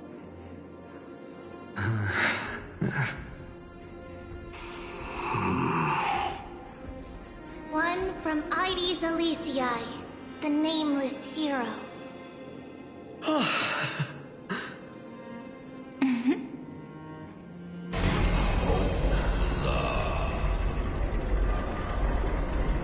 However, heed this. The true weight of conviction originates not from itself, but rather in that which tips the scales. Hope itself. What's that supposed to mean? I think the Titan means that it's not anyone's personal convictions that outweigh the fate of the world. It's about a wish, one which we all share. You, me, everyone here. What tipped the scales wasn't Finan's conviction alone, but the collective hopes carried by this oracle card. Humanity's desperate call for a deliverer. Yes, even you and your people, Kremnoan. Placing us both on the same side of the scales? Foolish. We Kremnoans are your mortal enemies. Such weak idealism will only get you skewered on our spears. Fine by me. I've never claimed to be the deliverer from the card anyway. I'm a soldier, and if it's my fate to bleed my last on the battlefield, then so be it. I'll fight till my last breath. And on this, I know that we're the same. That's all a hero really is. Someone with that kind of conviction. And the deliverer? Just a sum of all those heroes. A brilliant explanation. Just as prophesied, on this day, the final two heroes shall join the Flame Chase journey. I should have known from the start. They all say Lady Goldweaver is quite brazen, but you're the first to even imagine that prophecies could persuade a Kremnos warrior. Oh, I have 1,000 ways to tame a lion. But this lion didn't come here for bloodshed, did he? The Kremnoans far outmatch Occam's forces, yet we haven't lost a single soul. That's no accident, is it? Do you honestly think Kremnoans, renowned for our love of battle, would show mercy? Your forces are equally renowned for their iron discipline. And so, we can only assume that this is on your orders. Perhaps Akama isn't as hidebound as the rumors say. You grasp the true marrow of power more clearly than those elders. Now that the wheels of fate are turning, what finer way to celebrate this fortuitous encounter than a feast? Follow me, brave Outlanders. Heroes of this world are as countless as the stars. And at this moment, we find ourselves gathered here by the light of the flames of the long night. History shall remember this moment. The prophesied Chrysos heirs now stand assembled, heralding a new dawn for Amphorius. You must see now how different this is from the flame-chased journey you traveled.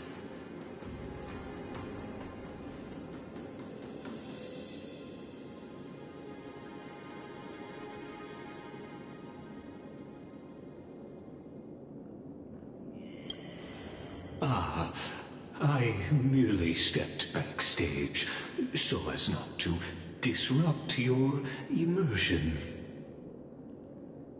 Patience. We're approaching the final act. These are, as I mentioned, his first memories. They are of particular importance for the imminent Era Nova. Such as this very moment, as the prophesized demigods gather with Talentum as witness. This is a moment calculated by the gods. What comes after is no different from that which you already know. Some join, others leave, while flame chasers bear their faint light forward through the long night. Ah, come. Your seat awaits. After 13 heartbeats, our heroes will be ferried to the final scene.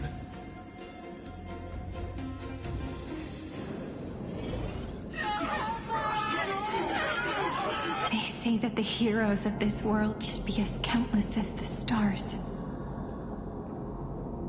Yet now, we're the only ones left standing. So, in the end, the black tide still swallowed everything. The West stands protected by mighty Scrimnomans. It will hold for the time being. Professor Anaxa deployed wards in the north and east before. Their effectiveness is untested, but I believe in him. And Akuma. We needn't fear for Aglaya.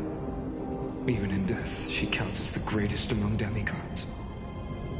Her threads of romance weave an impenetrable shield, and the people answer her call, rallying to the city's defense. Let's move. Cavalry has given their core flame.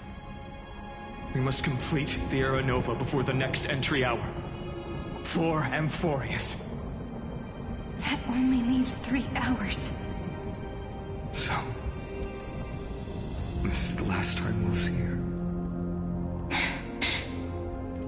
Finan, we set out on this journey to answer the world's desire, didn't we?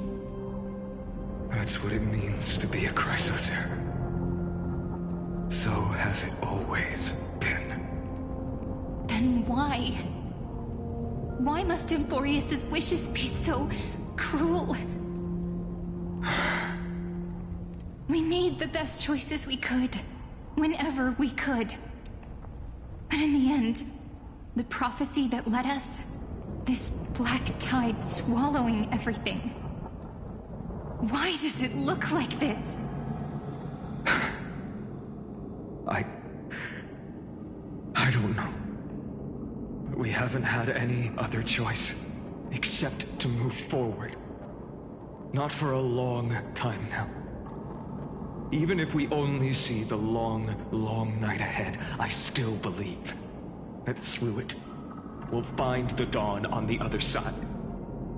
Beyond these flames, a new sun will someday rise.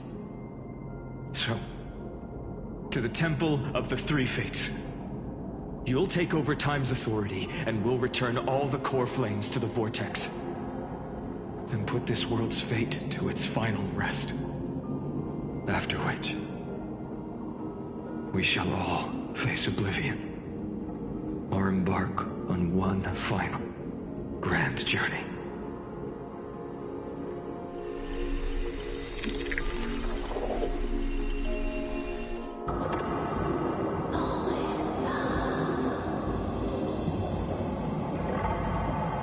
Please forgive us for disturbing your sleep, Orynyx.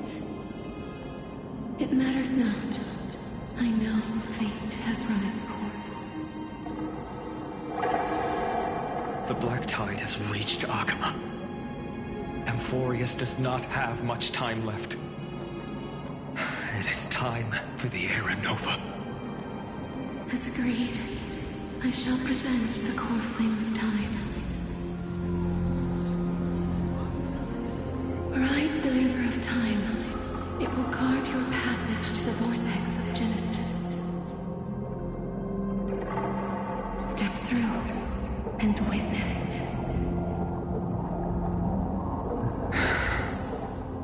Professor Anaxa proved the truth of Genesis with his sacrifice. As Chrysos heirs of the prophecy, we were always destined to immolate ourselves for this world. Now, it's our turn. We can't let everyone's sacrifices be in vain. I I don't need another pep talk, Finan. After all, we've been ready to fight fate ever since we left the village, haven't we? Yeah. Come. Let's claim the miracle we were promised, and burn away every last shadow in this world. And then rise as the first light of a new world. Light calendar 4931, the third week of the month of Evernight. Welcome, my lady, to the end of the flame chase. And the end of all things. The Titan has revealed the gateway of fate. Please accept the invitation to step across the threshold and behold. Beyond this gate lies the new world that our heroes sought through their trials, as well as the terminus that the owner of these long memories has been hurtling towards their entire life.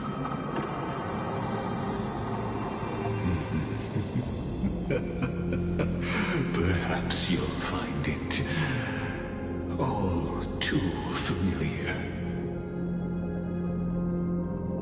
Then you'll understand how the mortal called Finan shouldered the world's weight.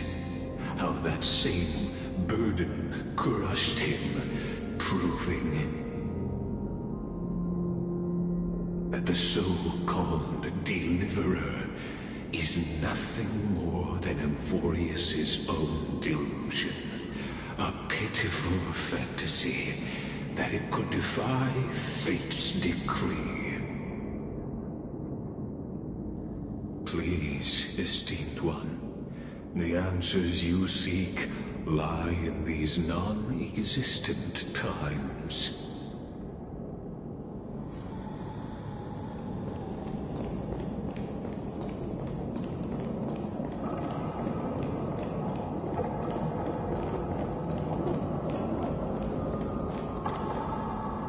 The future revealed by the Titan. Just what will we see?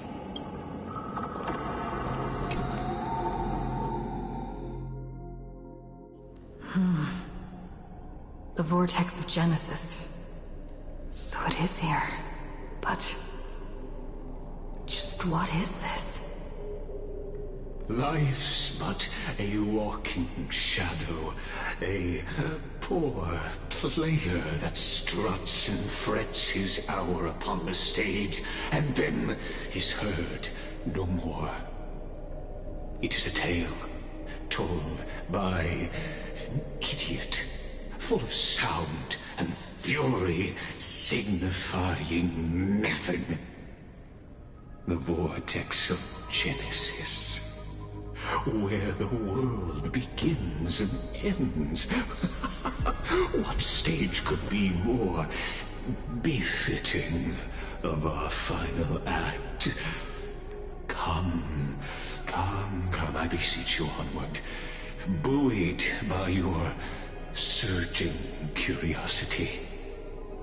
As an unattainable existence that has dwelled within his heart, beyond his reach, you have accompanied him through the march of years uncounted.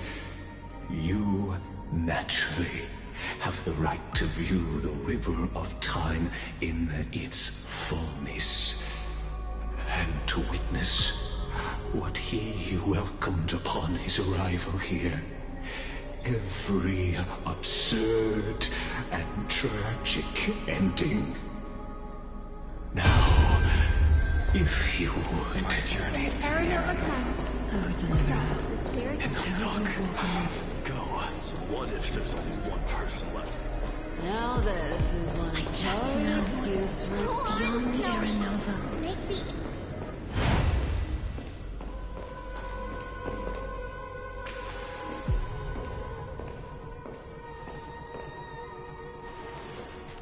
None of that matters now. This brutal, flame-chased journey has stripped away my delusions. I know the future is in some peaceful paradise with gentle west winds, just waiting to welcome us to step in. This will be a romantic story like none that has come before. You think so too, right?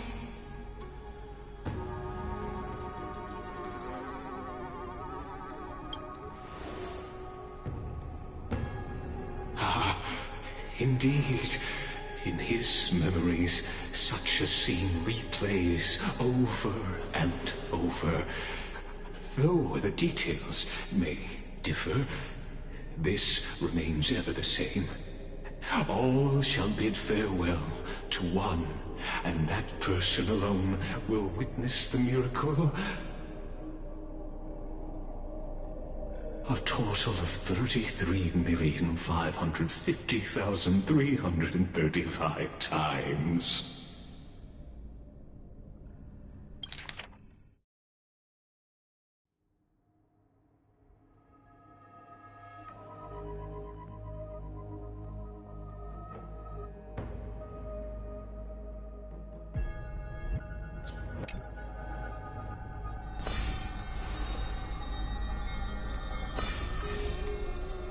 Each is a drop from the river of time, representing the long journey he would take, or rather, the never-ending cycle.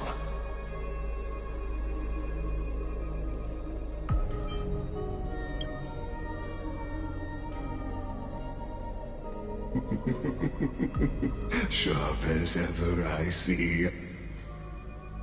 Seeing is believing. Why not let your own two eyes uncover the truth? Or perhaps you can simply walk straight to the final truth. See the true face of the character you play, and witness the ultimate nature of the Chrysos heirs, flame-chased journey, and the cycles of Euphorius. Please, take your time. Look around as much as you wish.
Not a single soul to be seen.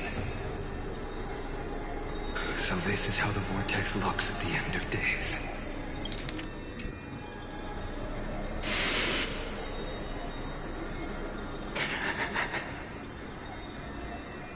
Looks like I've got company after all.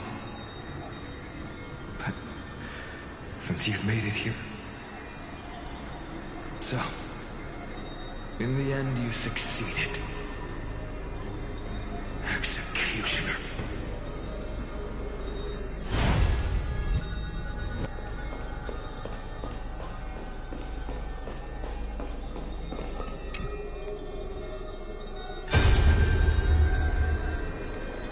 Castorus, didn't you? Yes. I've become Death's demigod, and shall never again walk the world of the living. What you see is the surging of the river of souls, brought on by the countless dead feeding it in these dark times. They cry out. Though dead, they'll converge into a torrent and guard the vortex to see the Era Nova fulfilled.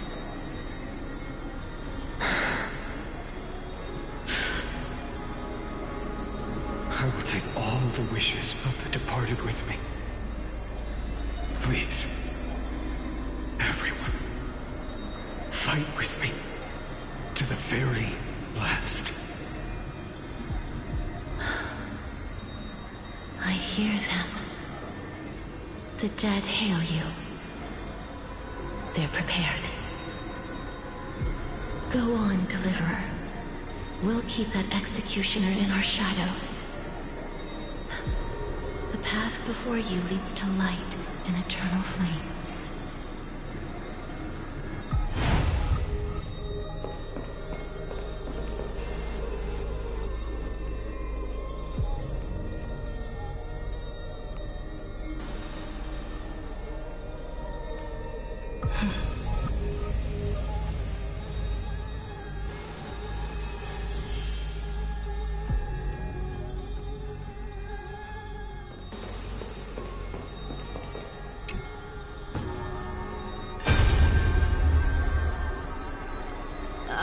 There's water everywhere. This place is always so wet and sticky. Even my tail's getting heavy. Plus that burnt smell. And that sizzling noise. Yikes. Nobody from Delos could stand this. So you feel it too, huh? Go on then. I'll handle the filth. Do what you need to do. Let me fight with you. Better odds with two. Hey, remember what the seamstress said? You know what really matters. Yeah. I'll leave it to you then. Wow, someone's not shy. Just so you know, I'm not in the business of making losing deals. I'll distract that executioner. You go turn the world's biggest lie into truth. Let me become the first wind of your new world.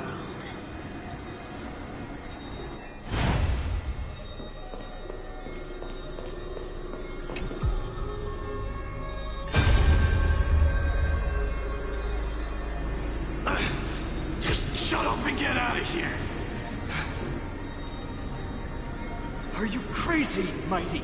Immortal or not, even if you're the demigod of strength. Oh, I'm still no match for them. No, I know you can. I just wanted to request that you witness the Era Nova with me. Together, let's prove that we're enough to transcend the prophesized fate.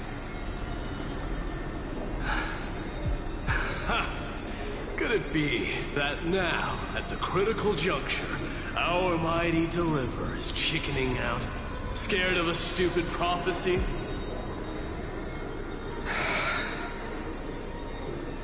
I'll transcend the prophesized fate. All right.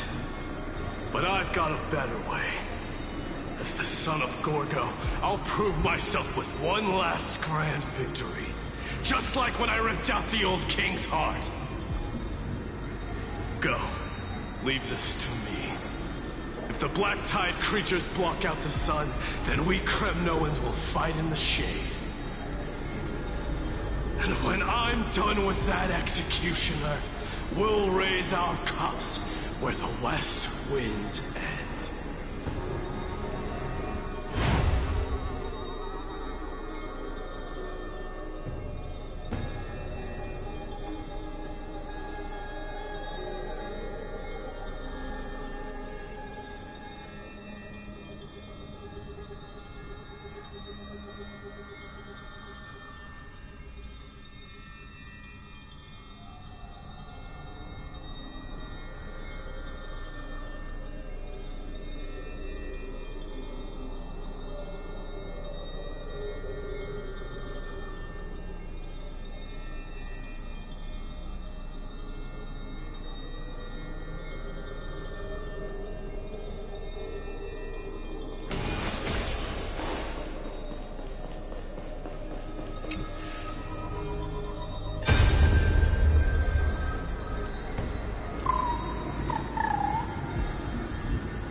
Hey, little one.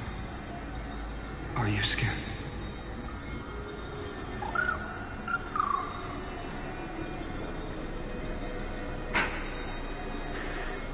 As brave as Hyacinth. Stay close, little Ika.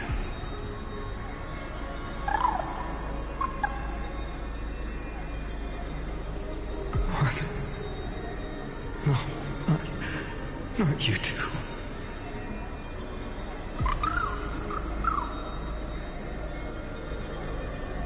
I see. I won't squander your kindness. Your hopes. So please, keep this bit of sky standing for me.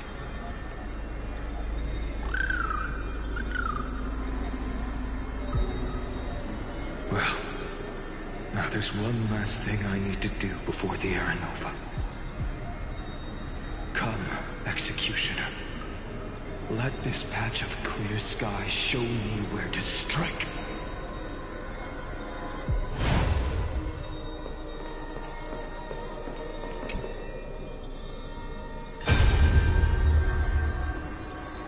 All shall bid farewell to one, and that person alone will witness the miracle. Such is the will of fate. So even the future revealed by the Titans may not come to pass. The Era Nova. This unrivaled masterpiece. I have no regrets now that I may entrust it to my most trusted apprentice. Are you saying? Fate is ever unassailable. The golden threads tell me the black tide rushes toward the vortex, ready to swallow this place. I must weave the last of my humanity into a net to hold back the deluge. I shall have my final bath in warm and radiant gold. Now, the hour of fulfillment has come. Forgive me. I must snip away every risk to weave the strongest future for the new world. There is nothing more to say. We part here. I shall personally dispatch that wretched executioner, not with threads of gold, but with the steel tip of a needle.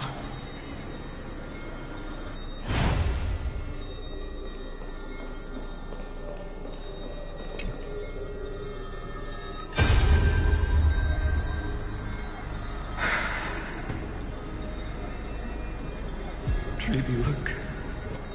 We made it to the vortex. That prophesied future. The flower fields where the west wind ends. Era Nova. We're so close now. You can't speak anymore. Please.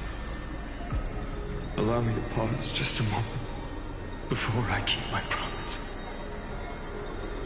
Let me answer your cruel fate by tearing that executioner's heart from the void.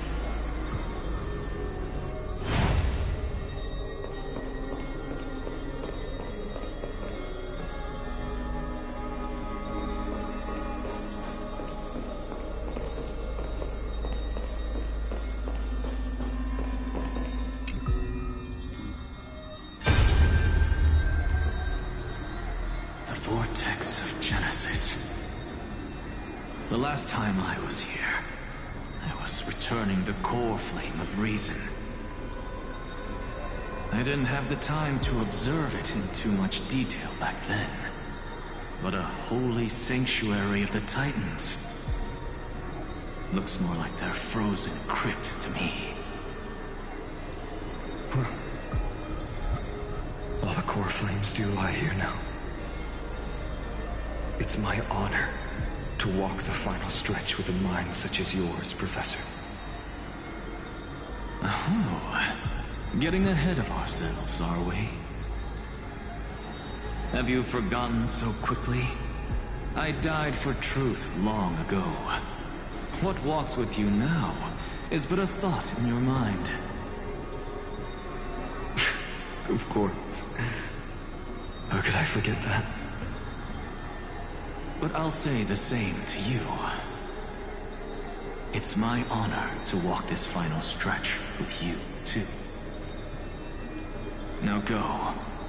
Stand tall and finish your final task. Yeah. Just leave it to me. Time for that wretched executioner to pay what they owe.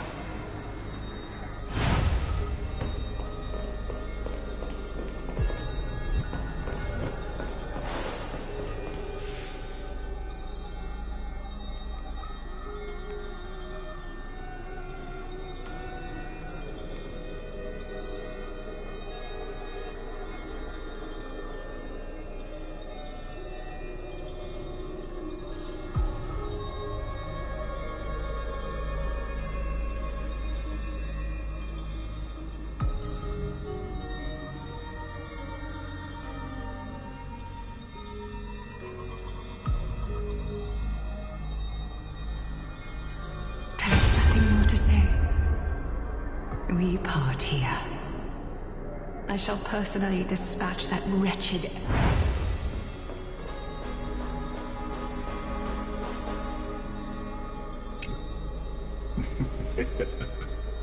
You really think you're prepared? Allow me to give you a warning, most earnest. Once you see what these memories hide, the world's course will be forever irreversible. Ah, very well. As you have made up your mind, let us bear witness together. As the sole audience of this eternal theater, I have been rapturously awaiting your arrival. And this, too, is the very reason I must show you everything. I believe that since you've bathed in that Eon's gaze, you can make Amphorius's frozen fate flow once again.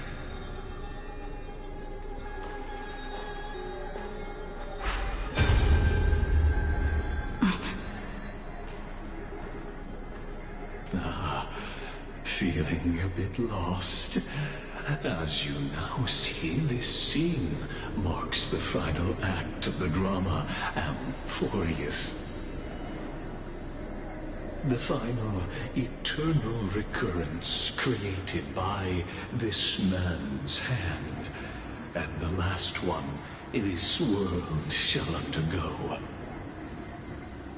Behold, at the swordsman's side stands one he has sometimes called companion, other times comrade, that nameless hero absent from the annals of history. She is the swordsman's ideal in his youth, the deliverer that guided him resolutely onward through fantasy. And now, in the name of the Nameless, she has become an essential and inseparable part of the epic of Amphorius. And this time, under her guidance, what choice shall the hero make? Whither shall the fate of the world flow? And what is the ultimate truth of the nature of Amphorius? There are many mysteries yet to be unwound, but if I may, allow me to temporarily yield the stage to one far more fitting. Please put your hands together and give a rousing round of applause for they who will reveal the answers and bring about the final end of the 33,550,336th Flame Chase Journey.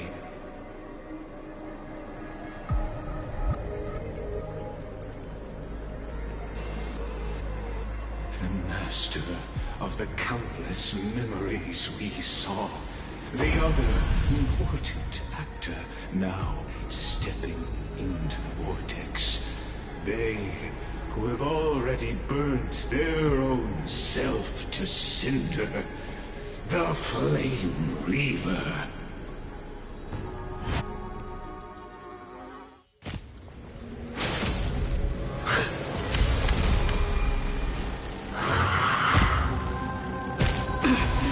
So, in the end, you succeed. Executioner.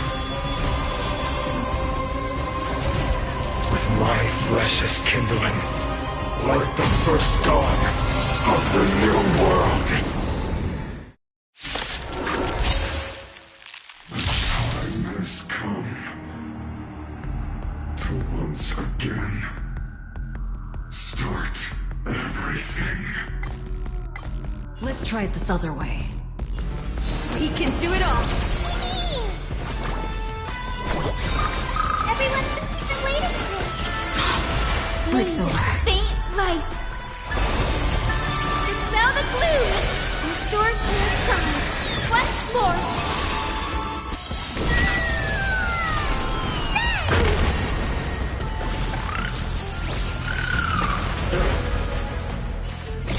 Embrace new life, Pollux.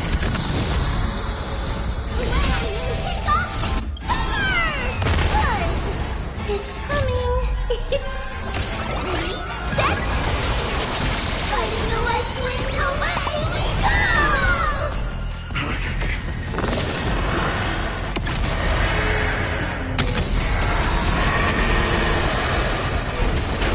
Man, me.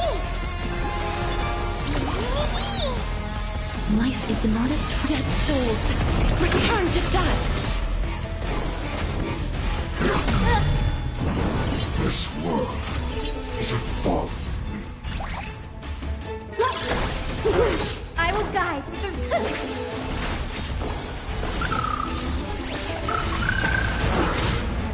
Don't worry.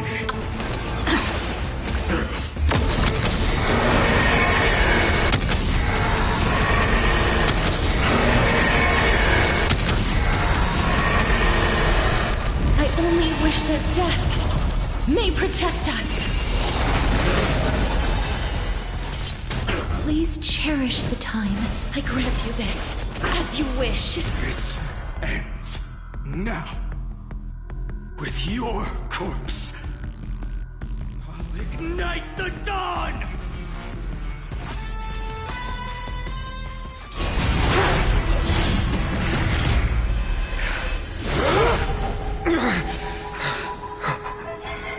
How is this possible?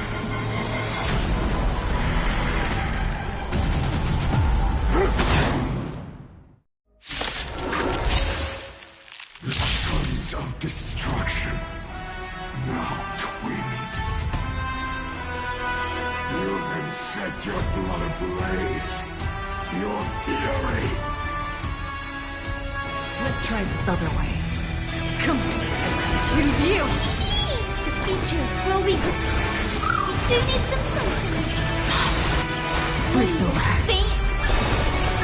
Dispel the glue. Restore clear skies. Once more. Torment.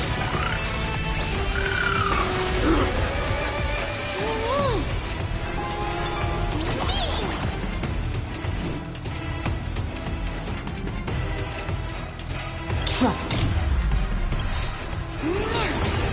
Together, we can do anything!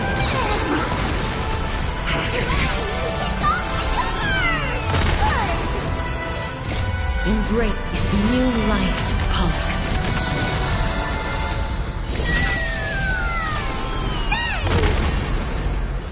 Is it coming?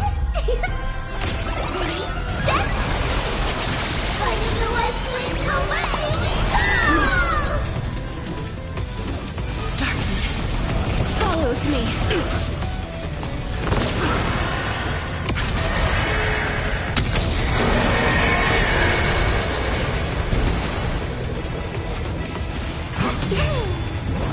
Score. Underestimating us will cost us delivering more!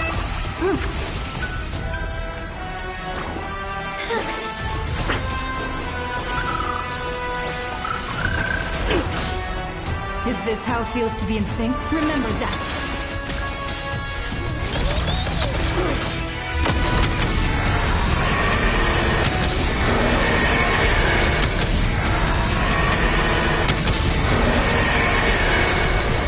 I only wish that death may protect us. Burn the yoke. One person alone may witness the miracle. Such is the will of fate.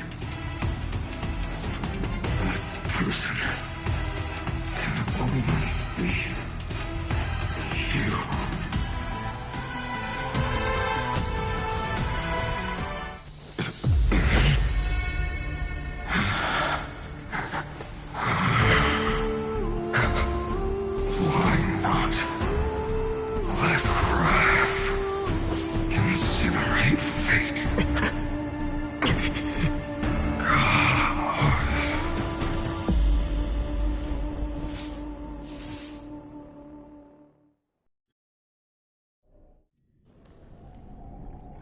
At last, Amphorius's fate has begun to shift.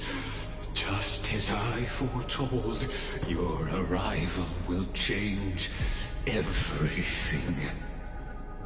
After all, you've also been bathed in that Eon's gaze, which can awaken the long-dormant instinct inside a man. Much like that scepter we spoke of earlier, it was only under the same Eon's glance that it was reborn. That's right. If you recall, I mentioned it at the very start of our play. The celestial body neuron, once belonging to the erudition, abandoned by the Eon.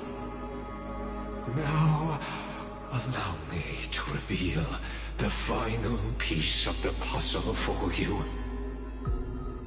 The eternal land, known as Emphorius, is nothing more than the Scepter's endless, lonely extrapolation. A bottomless well of fury, aimed at the god who cast it aside.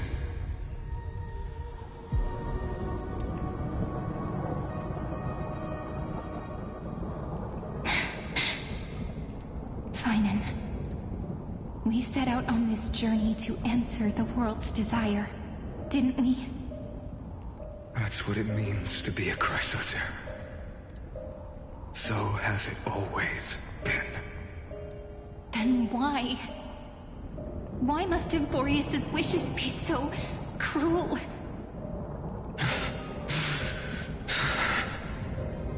We made the best choices we could, whenever we could.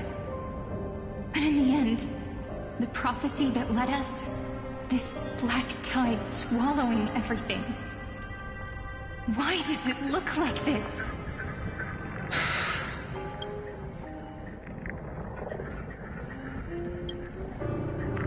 You see it too. Those burn marks. The flickering cubes. They're not a tide at all. They're more like a shattered teleslate. Standing here, the voices of Titans have never been clearer.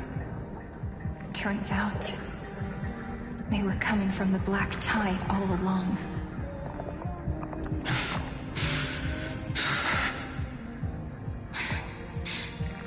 Is that Emphorius crying? Or maybe it is screaming at its creator, at its god. Finan, do you still remember when I was little? I had a dream. A dark, cold room with nothing but Orynyx's curtain glowing like crystal. The curtain seemed to contain all of Emphorius, where strange and fantastic dramas played out within. There were countless versions of us, from countless different worlds.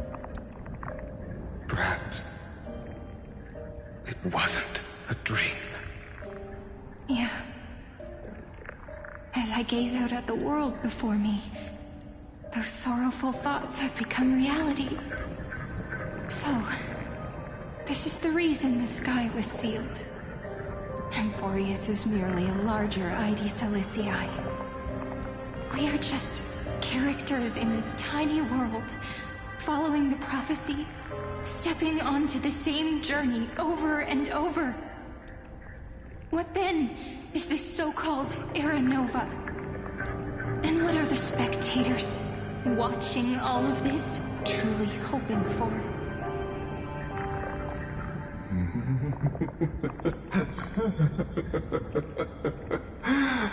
As a reward for reaching the end of the world, let me answer your questions.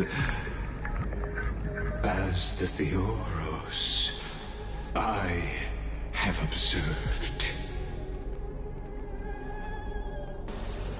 Thus is the synthesis of the prime mover of life formed.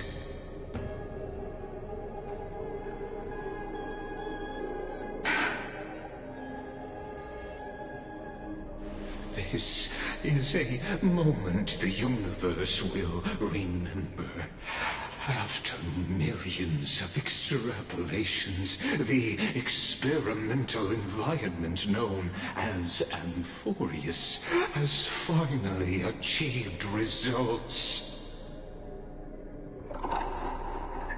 So, the results you speak of are this wreckage of a world We all gave everything we had, returning 12 core flames to recreate the world. And in return,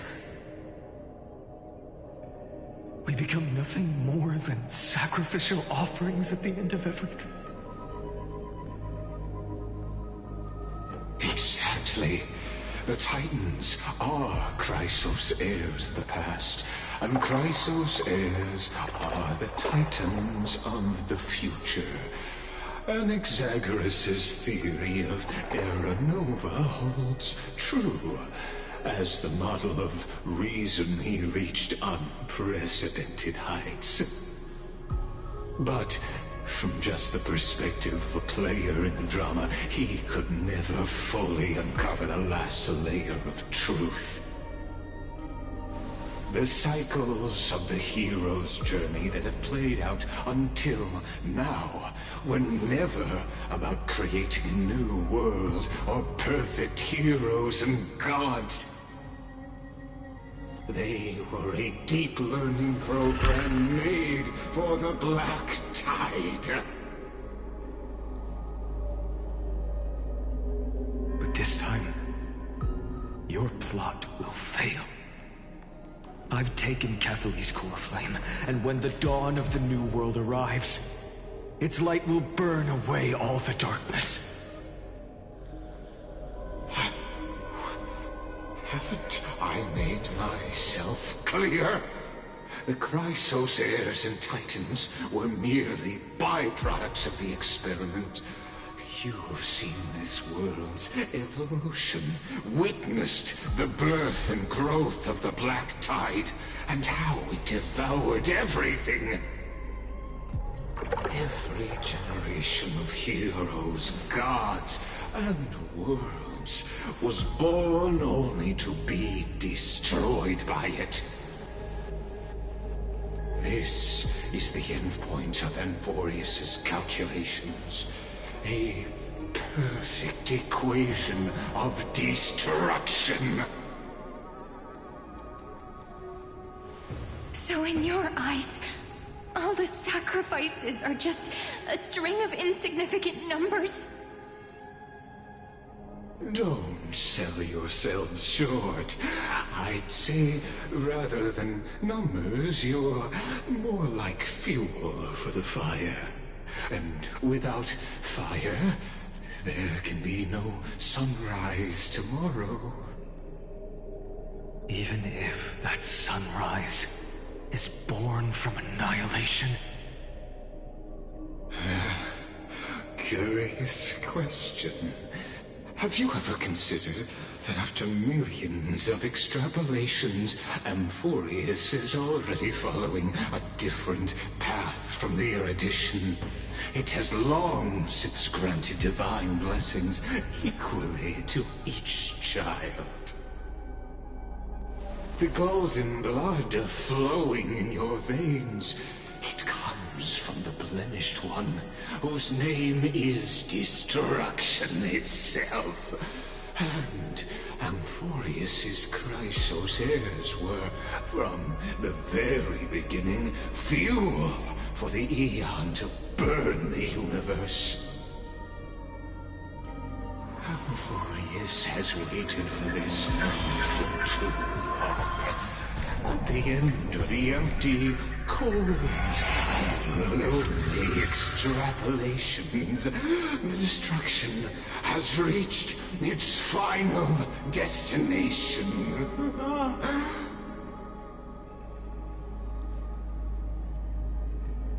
Nikos 496. Philia 093. No need to feel regret. This generation of Chrysos heirs is the most outstanding model, and you two are the final factors. For you, the Era Nova is no lie. Just step forward, embrace the Black Tide, and accept the Aeon's gaze.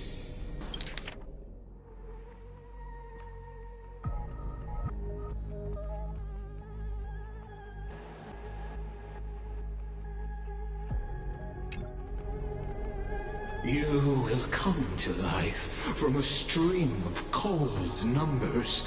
Along with all those who have passed, you will run toward the real universe, fulfilling Amphorius's long-held wish.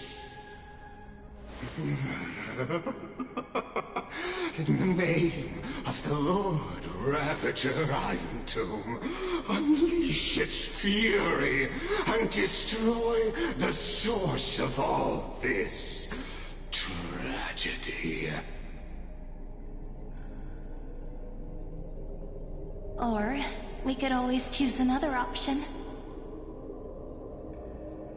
Like you said, Amphorius is just an experiment, and we're the participants. We can only walk along the predetermined path toward the ending, under the watchful eyes of the stars. But that also means that there isn't just one Eon who can cast their glance at Amphorius, right?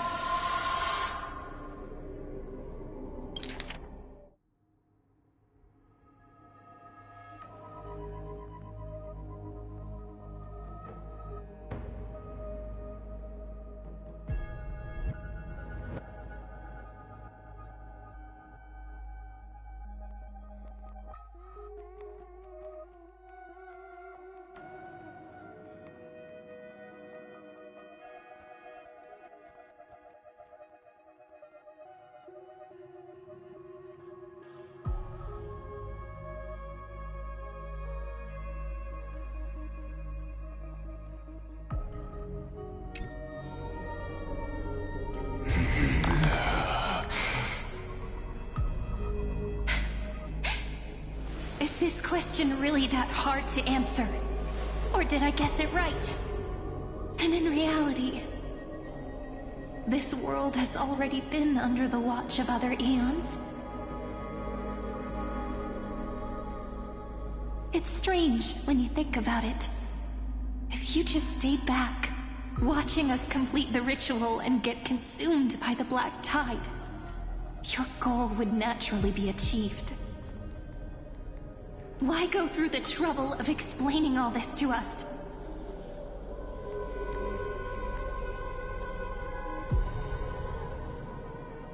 You're pretending, revealing the so-called truth just to deceive us, covering up another possibility. Destruction is not the only outcome for the fate of Amphorius.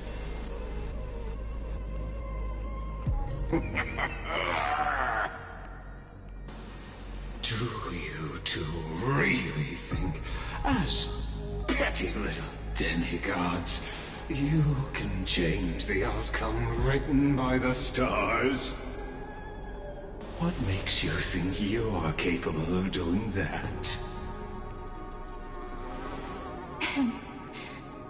A little courage and determination. Just kidding. The answer is pretty simple. But we're not gonna tell ya.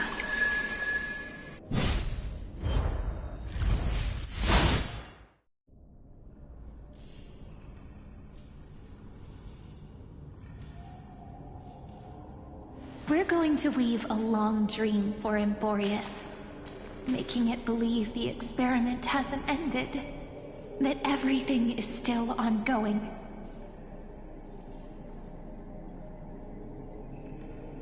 With just Orynyx's power, though, it should be impossible to achieve this, right?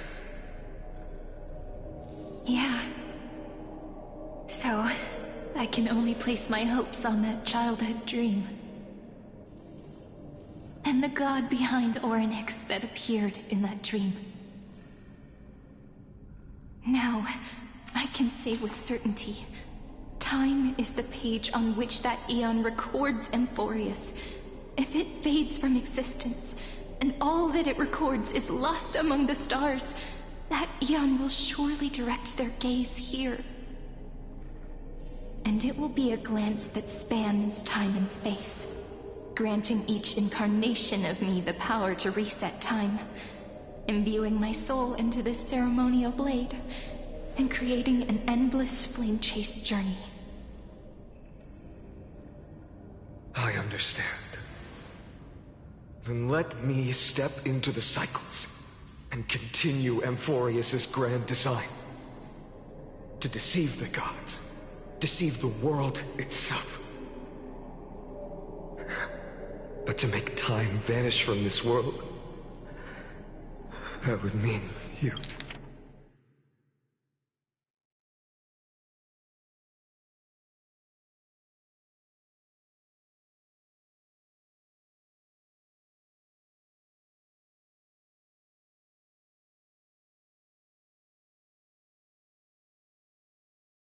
You.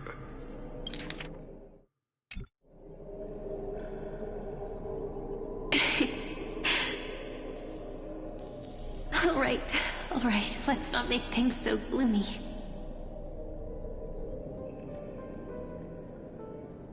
What we're about to embark on is the true hero's journey, so... Come on, cheer up a bit, okay? In that memory, you will definitely meet me again. A little Cyrene who knew nothing, lying on a soft patch of grass, feeling the light breeze, dreaming of the distant world. Tell her about the flame chase journey, and then let her become a romantic part of this story. I believe every Cyrene will make the same choice. Erasing time, again and again. Resetting time over and over. After all, they're all me. And I will always have my charm.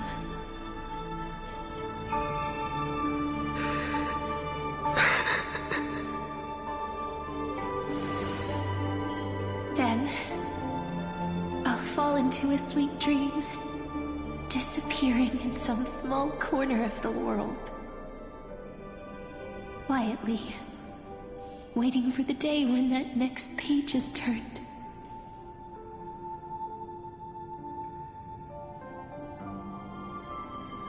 And I will keep going. Even if the road ahead is dark, I will burn myself to light the way. Rather than let the core flames become nourishment for the Black Tide, I'll become their vessel. To prevent the arrival of Aranova. Even if I have to burn through my own body, it's no matter. As long as I don't extinguish, the flame chase will never end. Until Amphorius welcomes a true dawn. The girl who watches over time, and the warrior who carries the world. Now, let us fulfill the duties of time and world-bearing. Honor the past and forge ahead.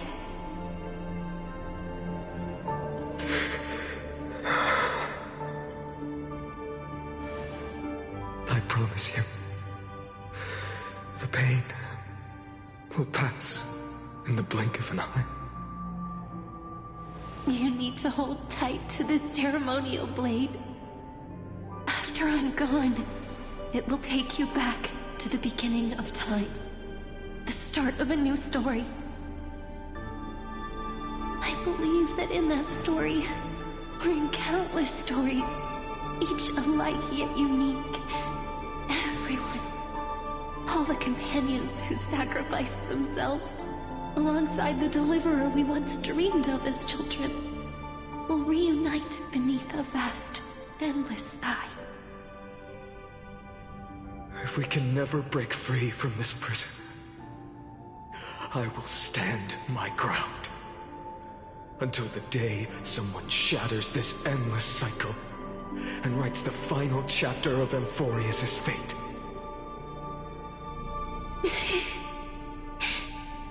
So, comes to start everything. Carry the primordial chaos, just as your name suggests, and bear this world we hold so dear.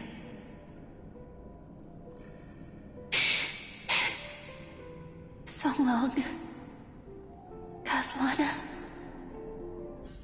As the Theros I have observed, instruction synthesis is formed.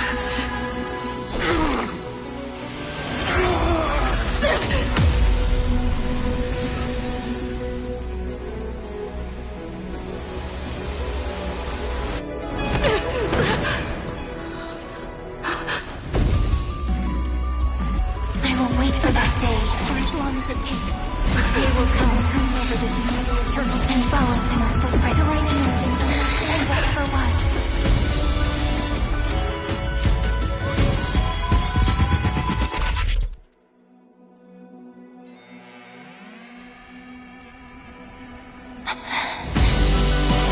That will be a romantic story like none that has come before. You think so too, right?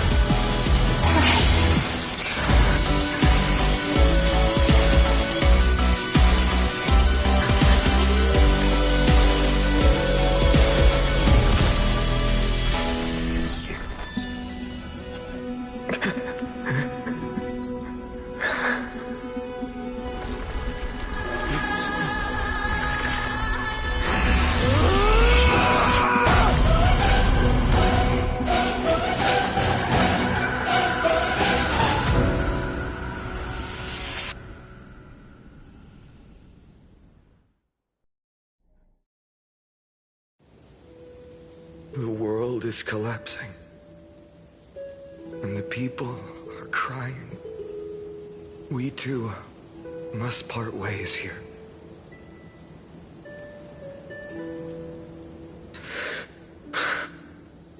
Friend. Ides Elysiae, the little village of my childhood. The gentle breeze and the sound of waves still linger. Everything is as it was.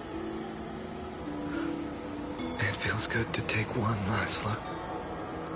You know, this is just a corner of the memory. The real Ides Elysiae. I know. I'm here to say goodbye. We might not see each other again. You can stay here forever.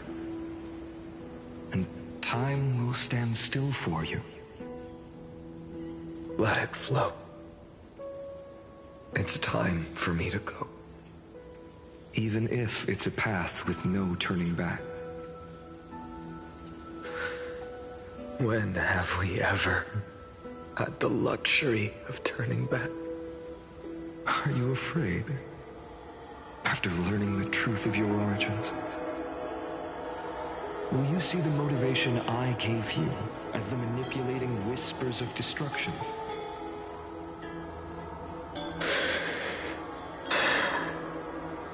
The convictions and choices that come from my heart. I don't believe they're designed by the so-called paths. If we are just numbers simulating life,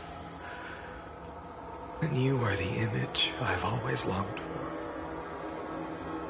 The person I wish to become. A real, living person. A true hero. Then why do we part here? You can take me with you, and we can start this journey together. I'll be by your side, guiding you, just like before. No. I'm afraid I'm on my own this time. Why? Because there is no perfect solution in this world. Cyrene has already embraced her fate. And I will embrace my origin. Destruction. And with this power, I will rebel against its creator, bringing endless fury to the darkness, sweeping the world. If you stay by my side, I'll hesitate. But this world can't afford a soldier who wavers. Do you remember when we were kids? Everyone would get so excited drawing cards like ruler or warrior, but throw fits over devil or drunkard and demand a redo. Kids always get to change their minds. Things are so happy and simple for them. But when it comes to the fate of adults, there's no room for redos. And go, Kaslana, as you promised. Deceive the world. Seize the core flames and rewrite your fate. Burn yourself up with all your might. Wield your futility like a sword. And fight against the gods. In the name of world-bearing, I promise you, Kefali will never forget this.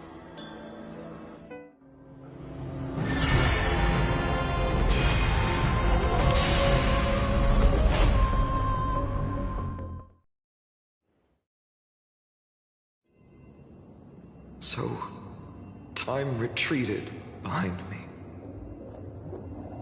until it reached the origin, where nothing ever existed. Just as Professor Anaxa once said, in that void, Kefali stood at the center of chaos. Time, space, and causality all flowed from their body. When the waves of time finally calmed, it was the year 3870 of the light calendar. The Chrysos War had lasted for nearly a century, and the threat of the Black Tide was growing stronger and more relentless. That was the era of the Day Thunder Knight's battle with the sky. While she could not seize the core flame, she proved that the prophecy was true. That mortals could slay gods. From that moment, the sole survivor of the old dynasty, Imperator Sarindra, issued a call to arms across the lands, summoning heroic Chrysos heirs to wage war on the Titans. And that was the first doomed flame chase journey, sealed away in history.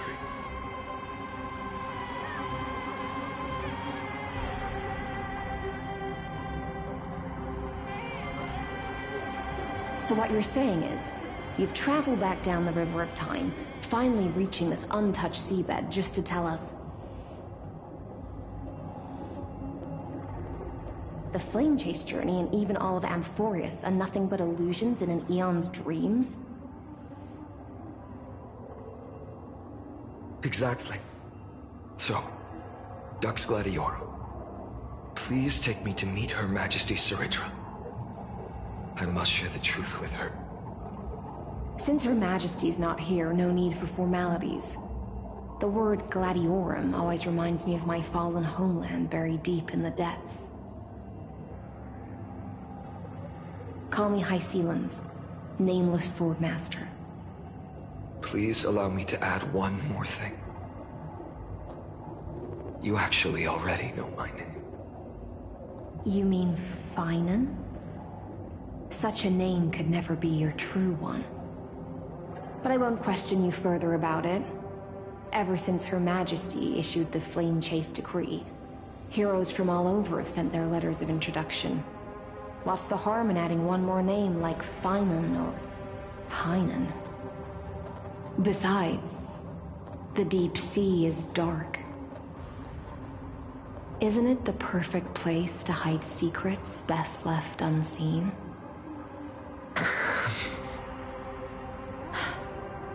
All right, Nameless Swordmaster. Hold on to my wake. Let's find somewhere else to talk. Aren't you even a little suspicious of what I've said? Harboring suspicions is not my concern. My sword dances only when the Imperator harbors doubts. There's no use in speaking further. Show me your true intentions through action.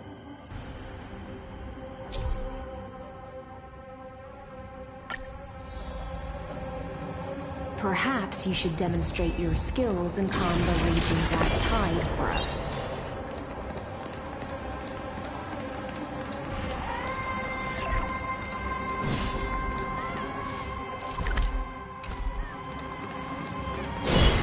Light up the dawn.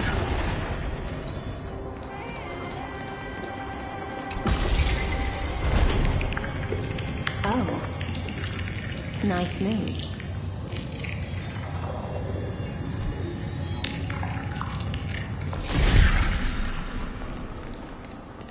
Light up the dawn. We just washed it away, and here it comes again. The black tide is really no joke. Light up the dawn.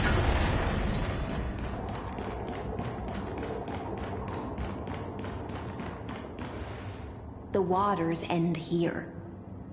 The one you seek is beyond this point. At last, I can meet with Her Majesty Saridra herself. Are there any formalities I need to observe? Don't kneel, don't do the hand-kissing or foot-kissing gestures of the old dynasty, and most of all, don't bow. The Imperator despises such rituals, especially when the heads of those taller than her bend beneath her crown. She really is down to earth.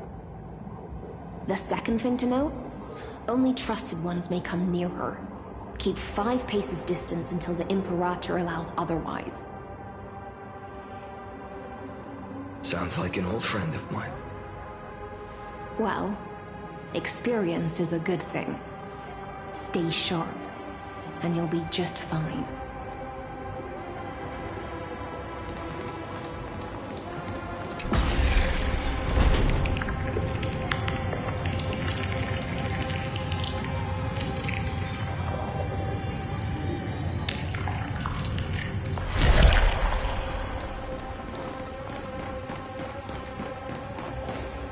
Duck's Goldweaver, little hostage. Apologies for keeping you waiting. It's you. You know them? Good. That makes things easier. Before that, I'm more curious about one thing. Where is Her Majesty Saridra? To avoid any misunderstandings, nameless swordmaster. Although we spoke and laughed along the way, I never said you were entitled to meet her. The Imperator decreed, the Deliverer will not appear in this age. Be wary of suspicious individuals. Come now, both of you. Let's finish our job.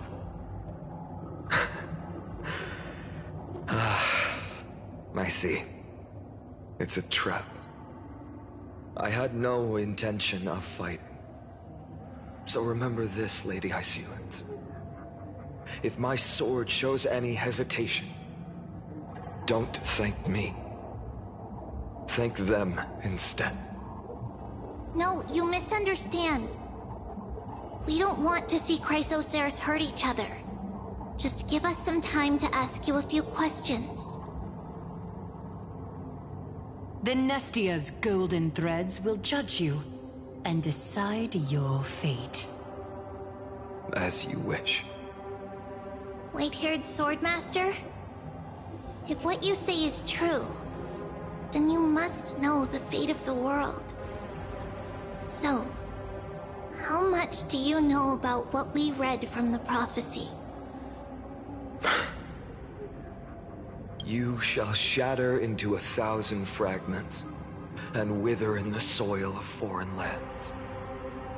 Is that correct, Lady Treby?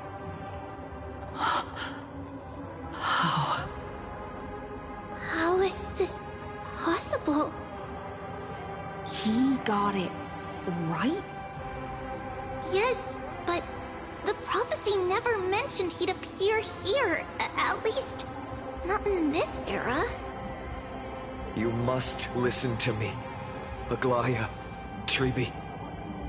The Finan of this world has not yet been born. In a distant future, he will follow the prophecy's guidance and appear before you. But do not seek him out, because Era Nova is a complete and utter lie. I will tell you the truth, and you will understand why the world must forsake the prophecy and find another path to Era Nova. Because I know both of you, and I believe that no matter how the course of history may change, the faith we all share will always remain the same. And so, the layers of rock began to reverse, and history wove itself anew. Through my old acquaintances, I was given the chance to meet the leader of the Flame Chase journey, Saridra. And after a long and arduous negotiation, we came to an agreement. The Imperator's alliance needed the destruction, and I was ready to pour all my strength into it. The spoils of the Flame Chase, the core flames, would be sealed by my hand. But the condition was this. In the upcoming battle, in our conquest of the Earth,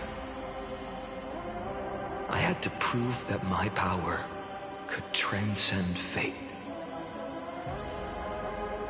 In the original history, there was a brutal war.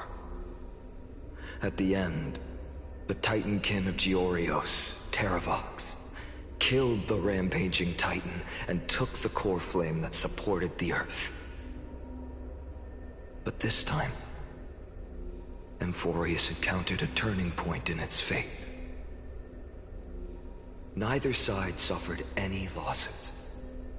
When I severed the Titan's head and raised the core flame high, the crowd gathered around the scorched remains of the god, roaring with joy,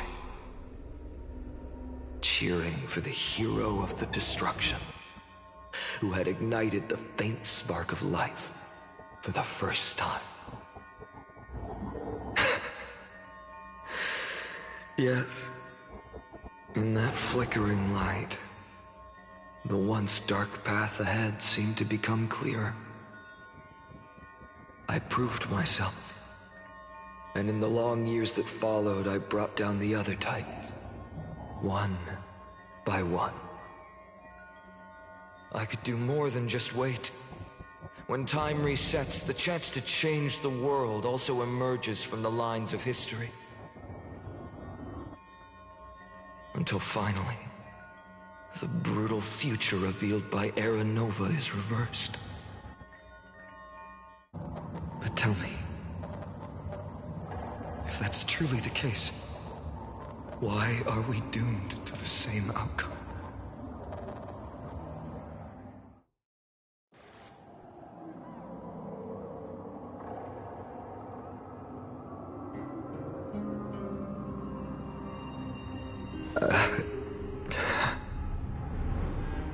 The people kept their promise and handed you all the core flames. In this world after Trebios, no demigods were born in Amphorius. At this point, I just want to know. When they vanished into the black tide with their mortal bodies,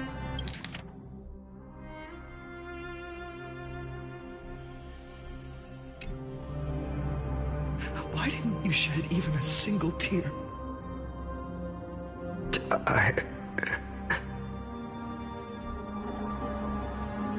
Your indifference chills me.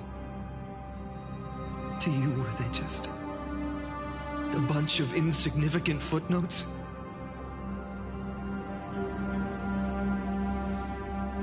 Sorrow has been my constant companion.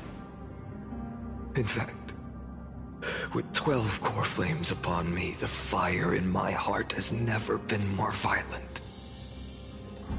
I'll remember this world through anger. As long as I burn, they'll never truly leave me. Perhaps it's already too late. But you're right. Anger, at this moment, is the only weapon I can rely on. So, draw your sword, Executioner. I'll make sure you realize that your greatest mistake was leaving me alive.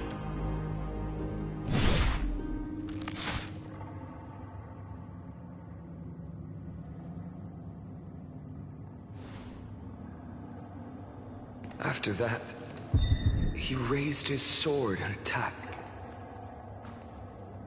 Then, Kaslana killed himself.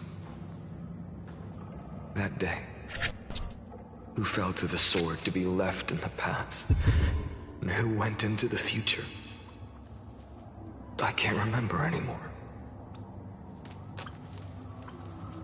I only remember a nymph, hiding in the shadows just out of sight, futilely pushing a stone ball. Climb, fall, climb, fall, climb again, and fall. The only freedom the nymph had was in choosing how to roll the stone. Sometimes fast, sometimes slow. Sometimes resting on a gentler slope, leaning against the stone for a break. But its choice couldn't change the futility of it all. The stone would always roll back down the slope, and the nymph would always return to the starting point, beginning again. After that, every time I reached this point in the cycle, the burning sky would cast a shadow over its path. It would nearly reach the peak at the 4th quint of curtain fall hour, then fall to the starting point in the first 15 seconds of the next entry hour. And my efforts in this cycle would dissolve into nothing at the same time.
Absolute nonsense.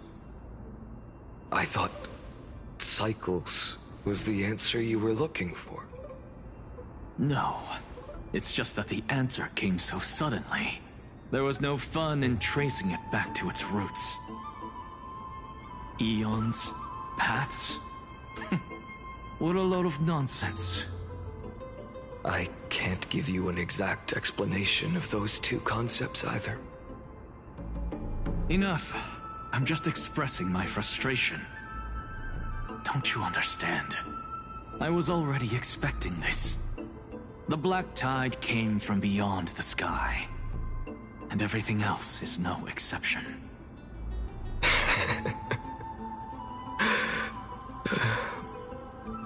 Fate is a strange thing.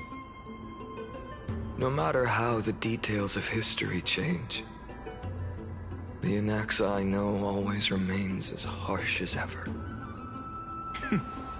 If the other Anaxagoras actually worshipped the gods, I'd make sure to find a way to break the cycles, to crush them in their cradles. Too bad. Now only you have the ability to do that. What's that supposed to mean?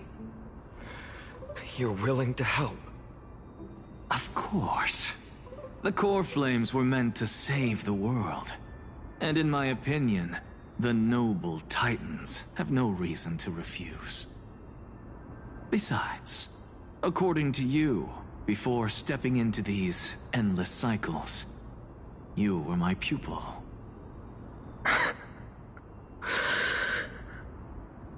I've already heard the same thing countless times. Enough chit-chat. Let's go. If we run into any other scholars, leave them to me. We've all made preparations for total annihilation. Never thought someone would step in to help.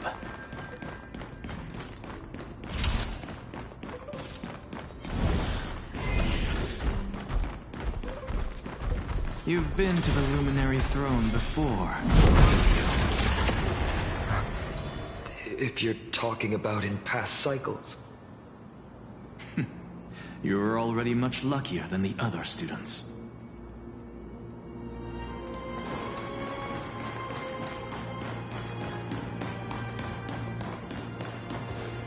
Hold up. Keep your wits about you. Someone's watching us. Pretty boy, your eyesight's better than I thought. As for that false god who's been turning the world upside down, it's you, isn't it, white hair? You sure do love stealing the spotlight. In the name of the Seven Sages, I demand that you immediately step away from the Luminary Throne. This is the sacred ground of reason, and no one may desecrate it. Take my words back to Aglaya. I won't say the same thing twice, cat girl. Oh my! You won't even call me the demigod of trickery. That is just heartbreaking. I have some words for you, too.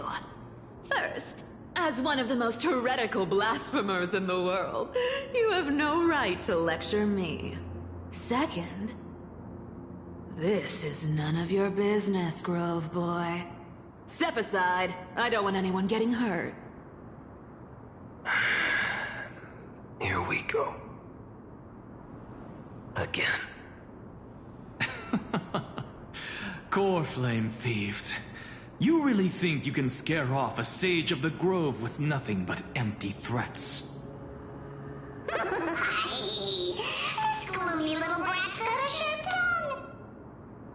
Ooh, not bad, not bad. I kinda like you. As a return favor, please come search this core flame right here. Don't cry now! That was close. I'm out of here.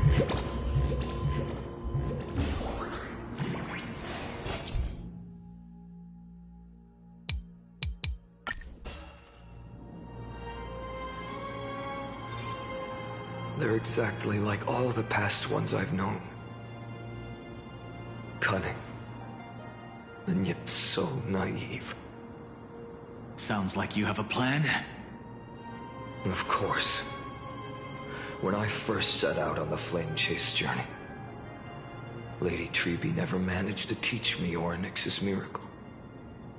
But along the way, I learned a thing or two.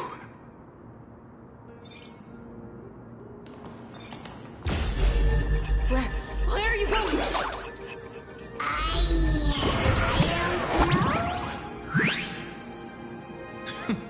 The Venerationists' foolish inventions finally come in handy.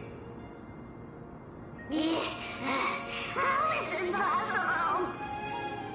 You've arrived, Zagreus. Always so punctual. What?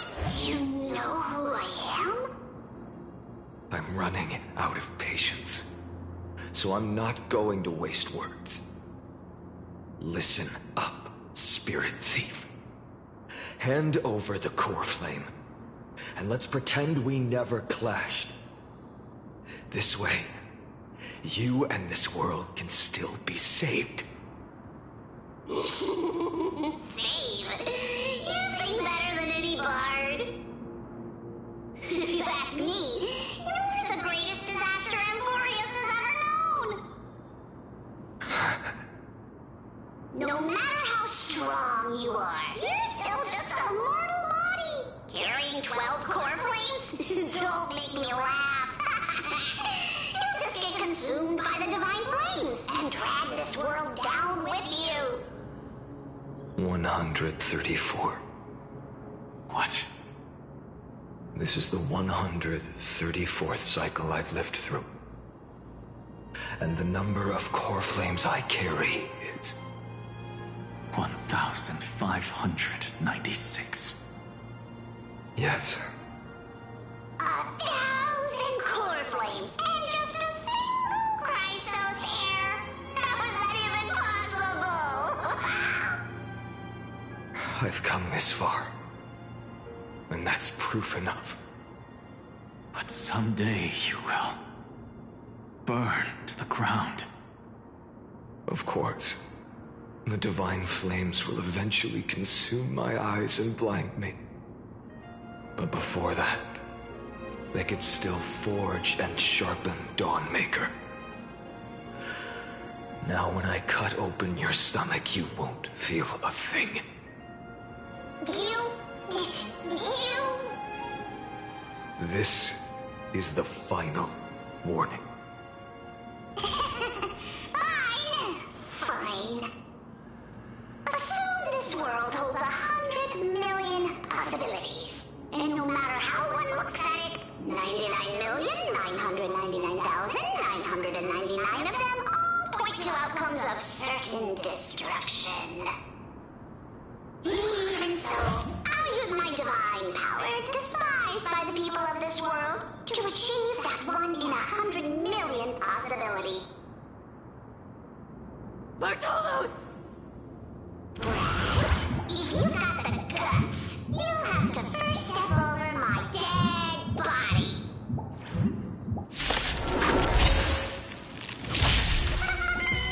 Cat-eared thief, run! There's no other This choice little but to move brat forward. is not a threat we can deal with just by ourselves. For the next tomorrow! I'm fine. No other choice but forward. Existence is of no consequence. A future will come!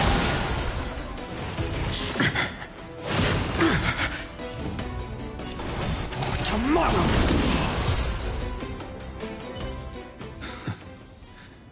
How absurd. In my memories, Zagreus always meets the same end. Over and over again. Their departure no longer stirs anything in my heart. This reason core flame before us is a fake. Obvious as day. I know. I know. It always plays out like this. The spirit thief covers for her, and the trickery demigod escapes with 2 core flames. And then, driven by defiance or hatred, she decides to stand before me once more. Exactly like the countless past hers I've known. Cunning. Yet so naive. Since you've witnessed the same scene play out countless times, tell me, will you carve the trickery core flame from my chest now? That depends on your attitude. At least so far, in the cycles where you've asked this question, the endings haven't been so cruel. Well, thank you for that. But I also believe that this time, you won't catch up to me. No one can catch up to me. I'm no longer running to escape anymore.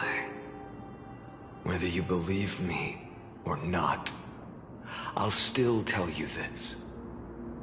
You've made the wrong decision. All right, then. We'll see. Silence. This is new. One-eyed boy. What are you trying to pull now? Go, Cythera. Give us some time in private. This isn't for her, but for you. You've walked too far down this path.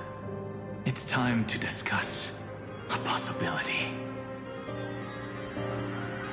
Maybe the road you're walking is not one of salvation, but one that will simply drag the world into the flames. For old time's sake, turn back. I don't care how many times you've tried, because there's one thing I'm sure of. Your Messiah complex has turned you into something no different from the icy gods you spoke of. The children of humanity you swore to save. They are no more than ants to you now, aren't they? Of course.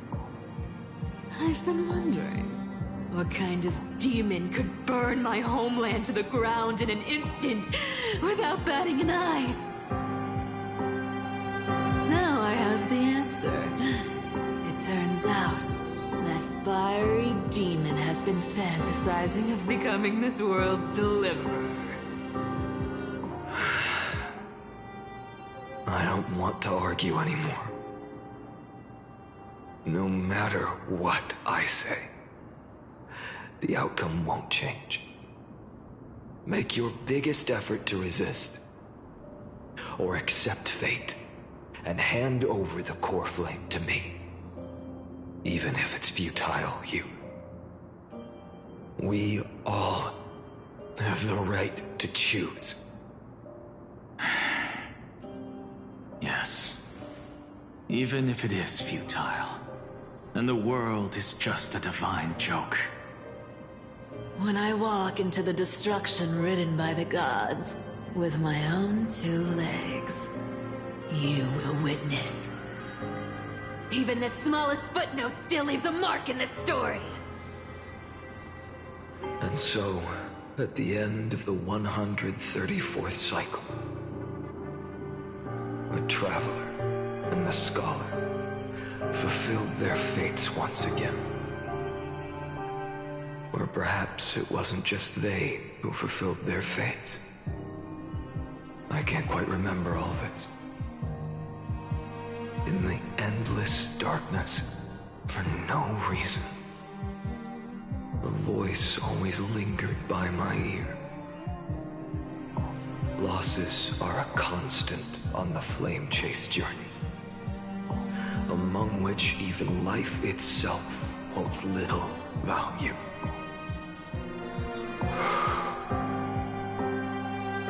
Reduced to ashes. Such a familiar end. happens in every journey. Always the same.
You don't look so good, Deliverer.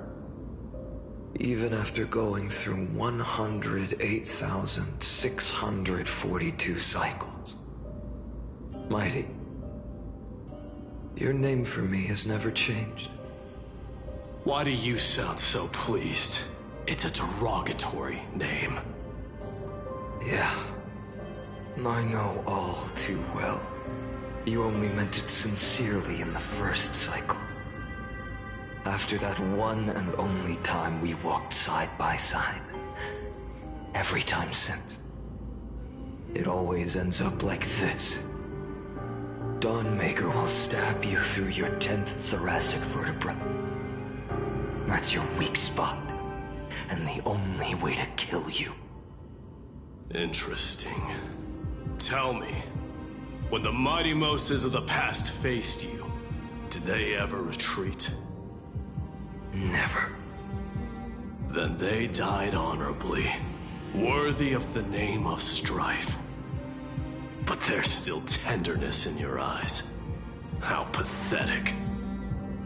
I have to remember how this feels. Remember that I was once human. Or else the destruction will completely consume me. If you win, tell the mighty most of the next life. This person is a worthy opponent. So always remember to give it your all and never slack off. I'll keep that in mind. As always. Even though the dynasty is left with just one, the Kremnos festival will continue as usual. I, the king of the Kremnoan Legion, will host the final feast in the center of this arena, and the prize will be the flames of strife. One day, you shall die with a wound in your back. That's what I saw when I overcame the trial. The gods' dying ramblings. Enough. You've probably heard this thousands of times. So you must understand, facing the demigod of strife means there's no way you'll take this core flame in peace. I understand. Step forward and face me in a final battle. I, the last son of Gorgo, the demigod of strife, salute you. I'll give 10,000 scars and 10,000 lives of mine to fuel the blazing sun of deliverance.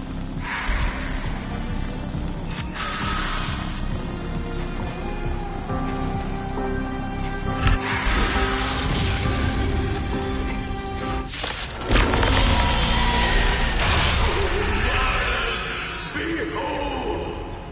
The last Kremnos festival has begun.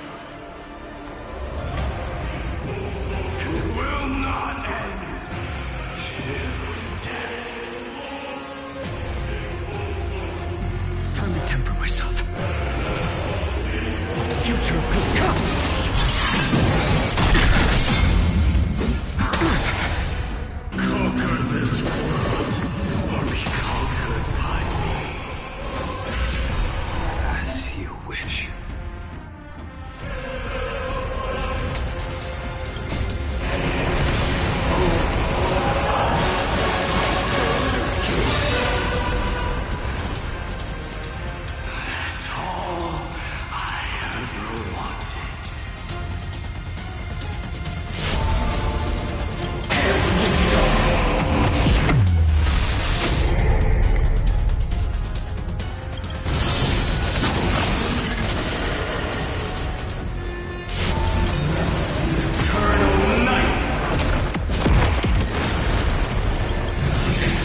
Oedipus.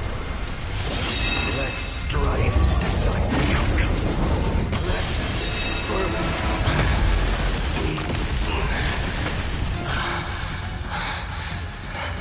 well fought.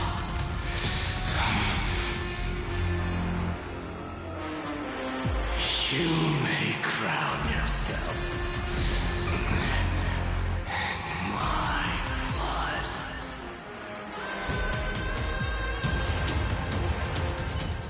In your next life, I shall once again block your path.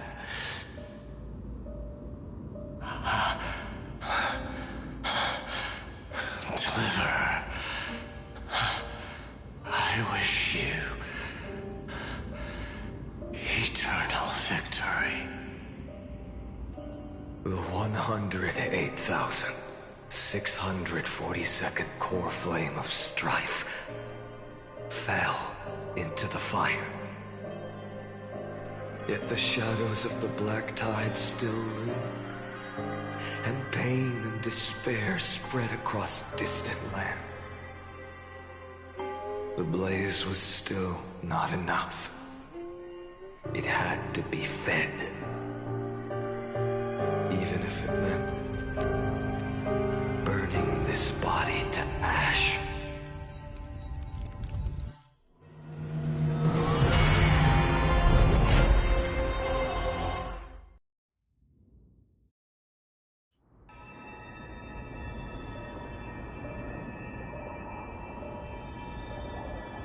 No matter how bright the sun is, there are still places it cannot reach. Moreover, the sun you bear is both cold and blinding. A sun like that surely cannot bring warmth to the nether realm of the next life. Golden blood is born from the destruction. We have long since lost the right to seek warmth. Only by feeding the flames can we melt that hopeless future. Allow me to ask, how many core flames do you carry now? 24,041,183. Such a heavy burden. So that's why you've turned into this. A broken idol. Tragic firewood. No matter. I will bear this burden as long as you hand over the core flame of death. I must refuse. As the demigod of death, I cannot watch you walk into a fate more cruel than death. But this way, the past, present, and future will never again suffer unnecessary death. Unnecessary death. Indeed, you are not the Finan I know. Please turn back. Don't let that absurd and unjust fate of yours come to pass. This way, at least my realm can still become the fragrant bed where you fall asleep. In the end, still, it seems the clash of blades was inevitable. How painful. I know I am not your match, having fallen under your sword countless times. But even so, please understand that my resolve is not to be underestimated. Even Kethely cannot shape all things at will, nor can they dictate the fate of all life. No one can shoulder the balance of life and death alone, not even a god. And it is precisely for this reason that I chose, at the end of this arduous journey, to overcome the trial and take the authority of death. I am the Hand of Shadow, Casterus, the demigod of death. Listen closely, deliverer from days past. Please turn back. Do not disturb these fresh flowers in their morning days.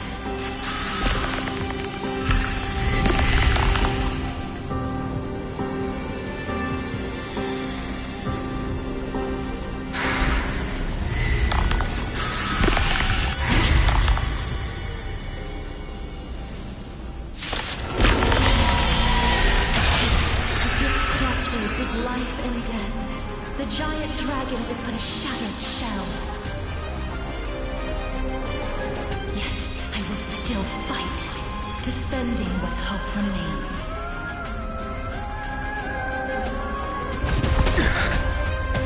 It's time to temper myself for tomorrow. Fine. I ask you to rest here. I must transform my soul into a raging fire. Must burn vile destruction to the core. Oh, but please, how is it any different from a little creature?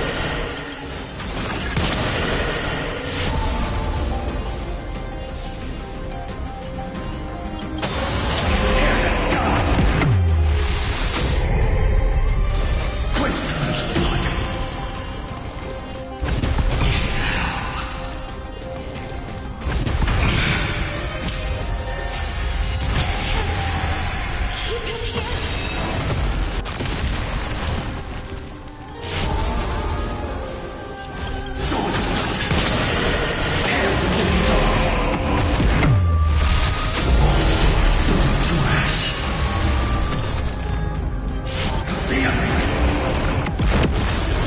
Can't win.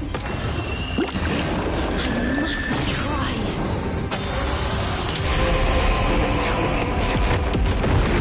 Million struggles.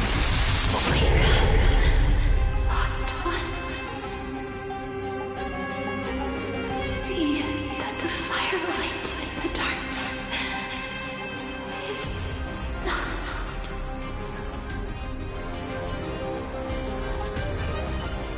The core flame of death was taken from the dragon's belly. What a brilliant flame.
It should shine upon all, light the path ahead, and illuminate the dawn of Amphorius that's to come. 2,003,432 cycles. 24,041,184 core flames. As if even the deepest abyss of primordial chaos could be burned away.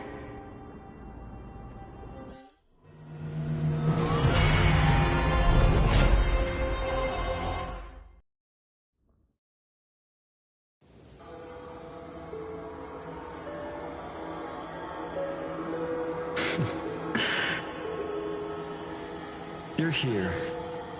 as always.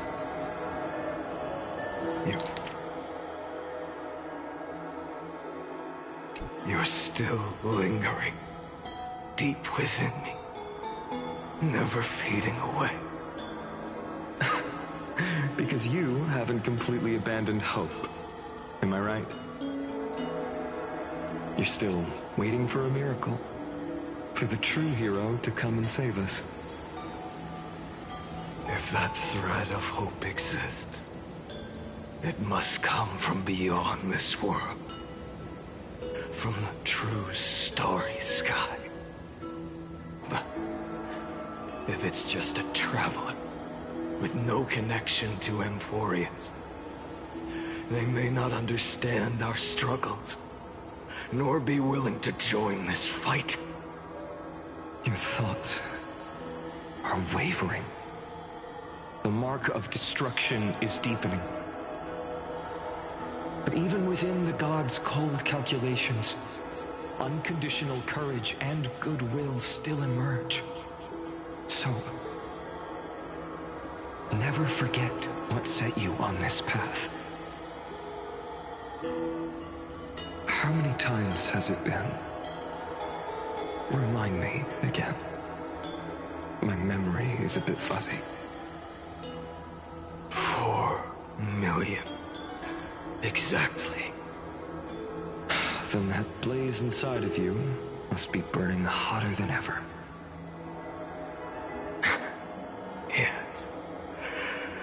When I first forged the 12 core flames into one, I had the same impression. The destruction. A power unlike anything before surged within me. Violent flames ready to tear my body apart and consume this world, this wretched prison. I thought that was it. The ultimate power which nothing could surpass. And yet now, this fragile body holds a staggering 48 million core flames. I suppose it won't be long. Perhaps just a fleeting 10,000 years. Before it's reduced to nothing but charred, crumbling bones. And when that happens, your long struggle will finally come to an end. No. I've already found a way to keep the cycles going. Mind sharing it with me? In every new cycle, a new me is born. All I have to do is push the next Finan to the end of the world. And then...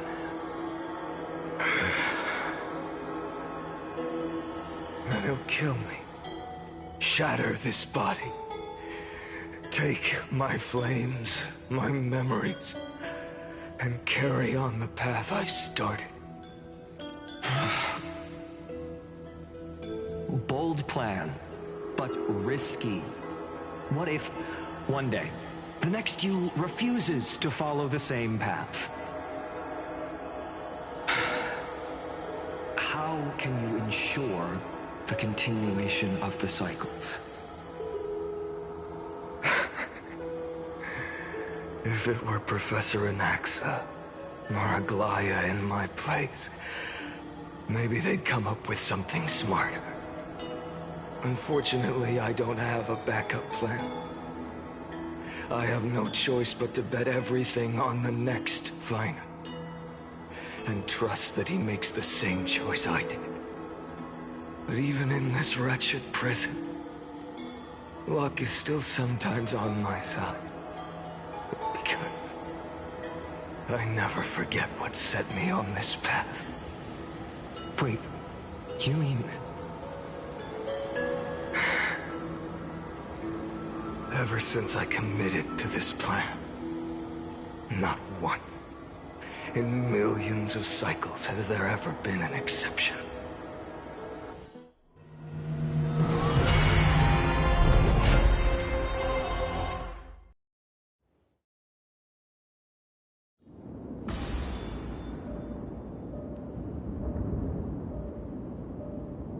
I can do this, Lord Finan. As the demigod of the sky, a healer of Twilight Courtyard, I will heal you, and then... The black tide. It's consuming you. You can't hold out much longer, demigod. Hand over the core flame. Let's put an end to this suffering. Now, that just won't do. A healer should stay composed in front of those suffering from illness. Shouldn't they? Cynthia.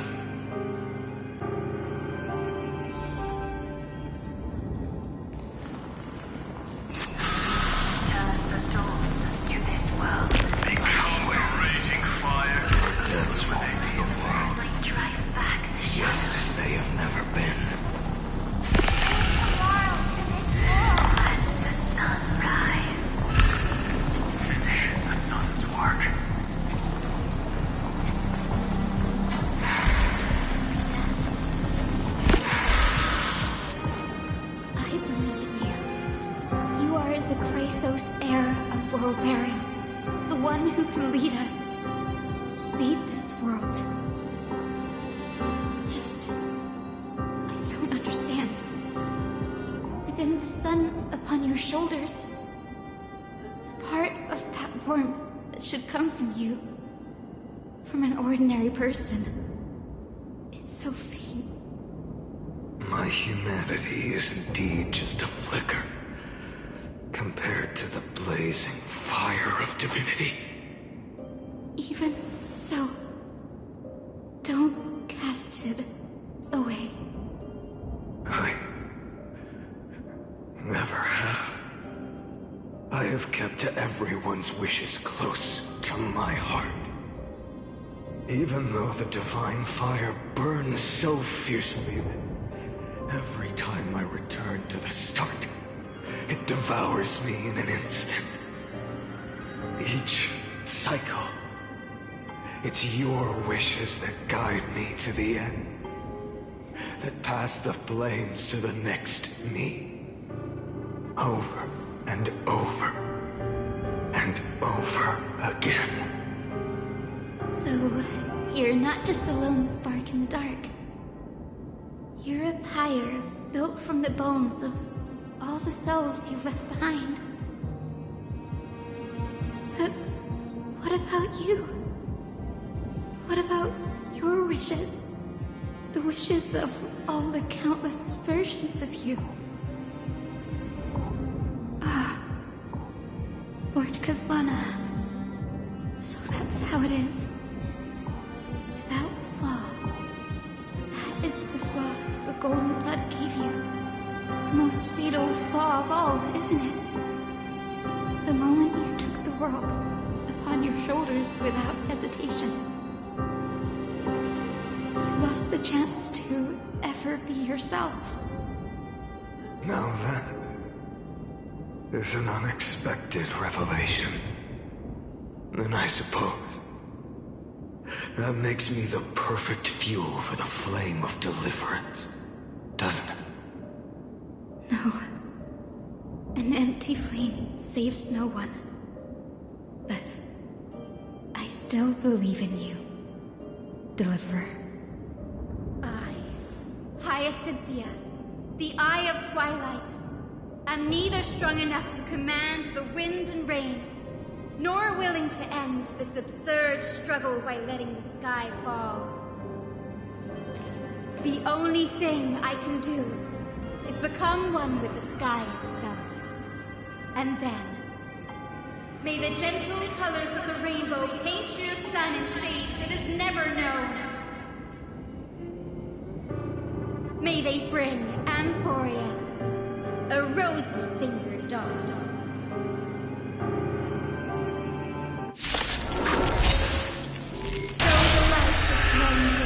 Its warmth still lingers.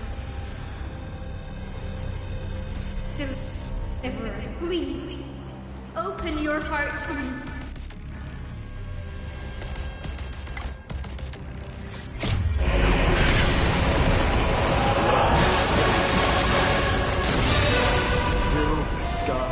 golden fire.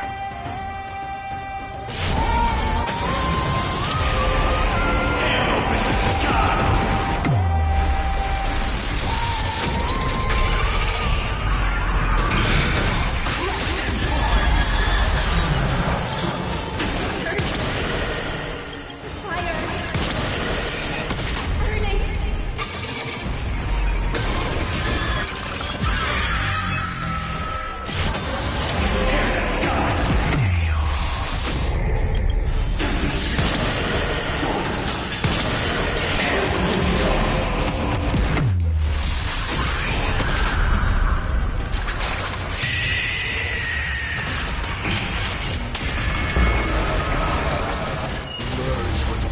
This world's suffering.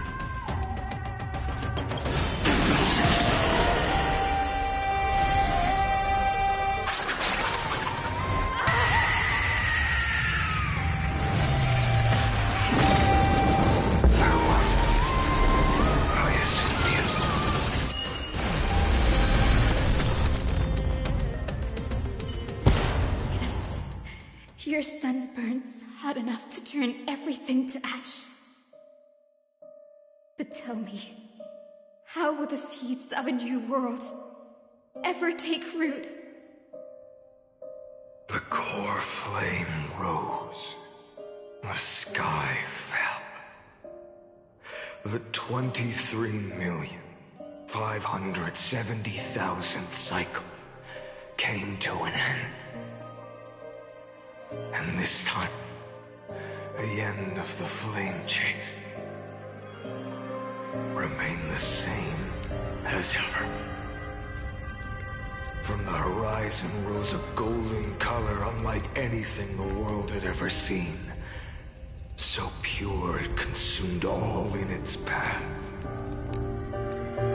This was the end of the world, and the start of the next.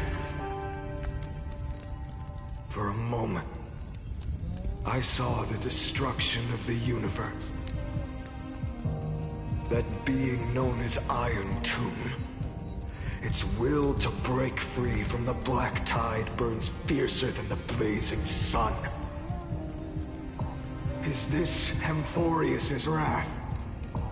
If its choice has already been made, if fate is set in stone,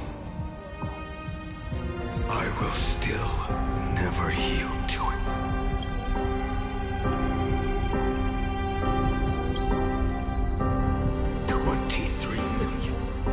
$570,000 cycles. 282,840,000 core flames. No more chasing is needed. And now, I am the fire at the end of the long night. The flame chase isn't some quiet walk through a sea of flowers. It's a revolution. An all-consuming transformation. And if destruction is the only way, then let me be the one to step across the ashes of the old world and burn endlessly. Until another dawn rises on the distant horizon, bringing the true dawn to Amphorius.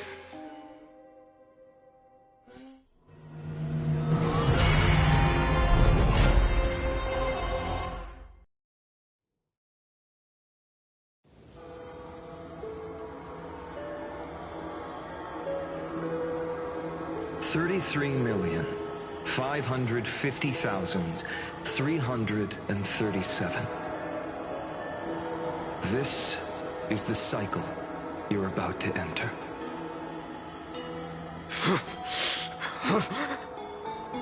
Countless memories are flooding in.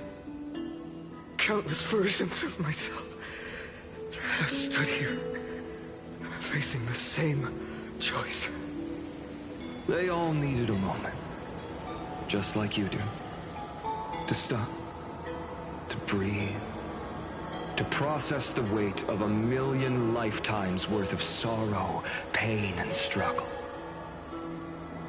And just like them, you will carry those memories and that fire into the chaos of rebirth.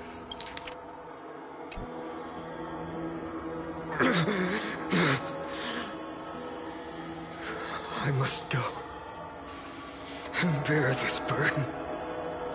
I must say goodbye to you, and then fight the destruction with destruction. Yes, that's always the decision you make. I will burn and fade away. I will become the flame reaver of this life and keep my promise to Cyrene. I will kill gods and comrades alike and steal the core flames. And even if my mind turns to ash along with my body, I will keep my purpose in mind. I will stop Era Nova. I will find the next me and make him carry on this futile endeavor of 30 million lifetimes. Looks like you're ready. Then I should be going too. Where are you going? You only exist in my heart. There's nowhere else for you to go. Do you remember what she said? The dreams you had as children. The deliverer in the prophecies. A real, living, breathing person. You finally found her. You finally found her.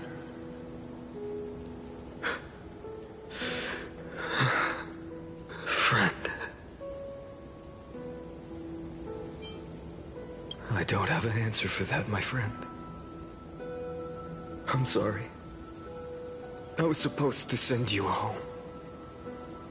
This is my flame chase journey. You were never meant to be a part of it. No. You know the truth.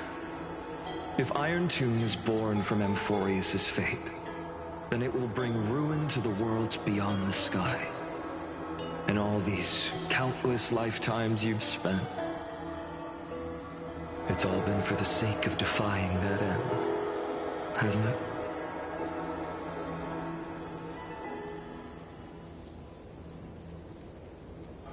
In millions of cycles, I've said goodbye to each and every one of you. Yet nothing ever changes. Each time we speak, our words grow fewer.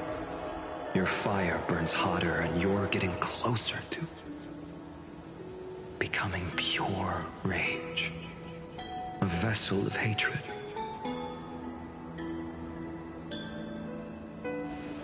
I never had a choice. I understand. If you are to keep the worst fate from unfolding, this is the only path. But this time, things are different. Your persistence has shifted the tide. On the horizon, I see it. Faint but undeniable. The shape of dawn, breaking through the eternal night.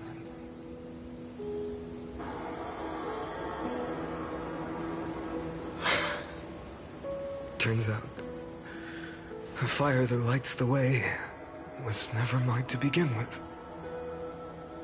Do you remember, in that first timeline, you and Mightymost stood before the scales of justice, locked in a duel? Each of you weighing what you held dearest.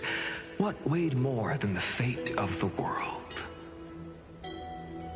And when hesitation took hold, the answer you sought from me.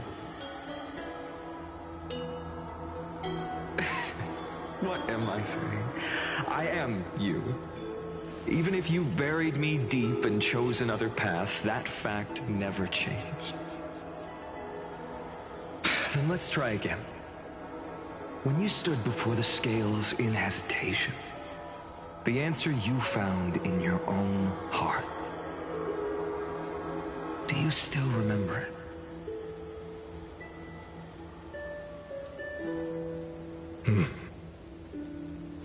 Remember the past and become the hero of tomorrow. What weighs more than the fate of the world is the resolve to shoulder an immutable past and carry it into the future. Good. Then Trailblazer, my friend, my comrade, you arrived in this strange world and were bound by its cruel fate up till this very moment. In the face of danger, you never once backed down. Instead, you've saved world after world without hesitation. That boarding pass on your chest is now the mark of a hero. If I choose to step through that door and embrace an end fitting of the destruction, let this sun forged from millions and millions of core flames burn me up along with the god of destruction and their minions. And the world we leave behind, this world, my home, where hope still lingers, will you take on everything we've carried? Return to the beginning one last time. Stop the birth of Iron Tomb, save the world we love, and rewrite its doomed fate.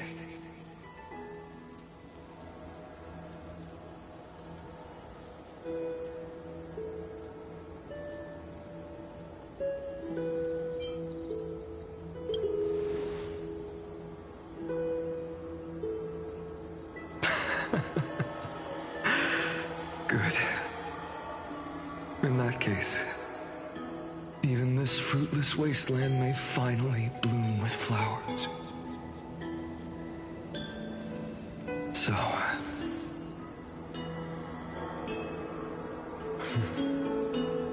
if she takes on the weight of the whole world,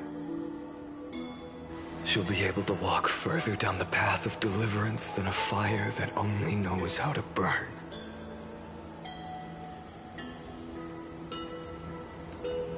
One will step into the future.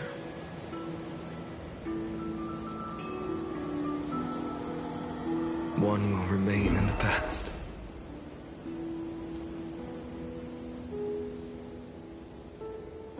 If I can strike down the gods with Dawnmaker, perhaps fate's deadlock can be broken. And if you can stop Iron Tomb from ever being born, then these 30 million cycles will have not been in vain.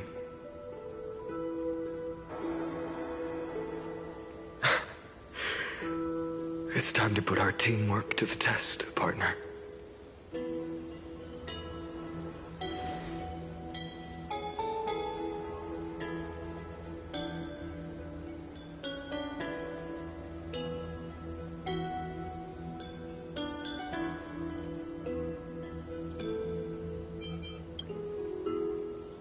Thank you for all you've done already, friend. The image of the hero I've buried deep in my heart finally steps into the light. Here, at the end of this long flame chase journey.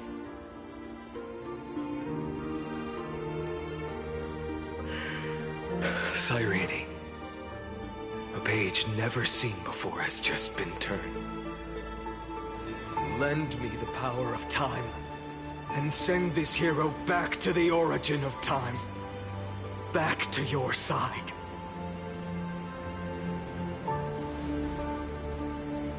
And I will walk the unfinished path, just like the countless versions of me before. Unwavering as always.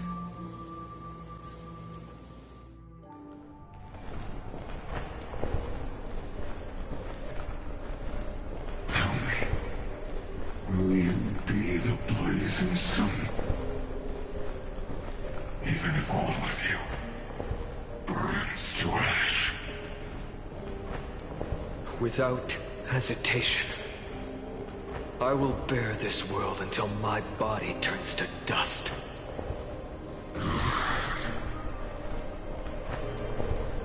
Remember this moment. Remember your friends who never lived to see the world's end. Remember their final wishes. And let the purest rage in your heart rise out of those wishes. Let it consume you, fuel you, until it burns away the false sky above. Fine. If I can defy fate, then in the name of world-bearing, I promise you, Kefali will never forget this.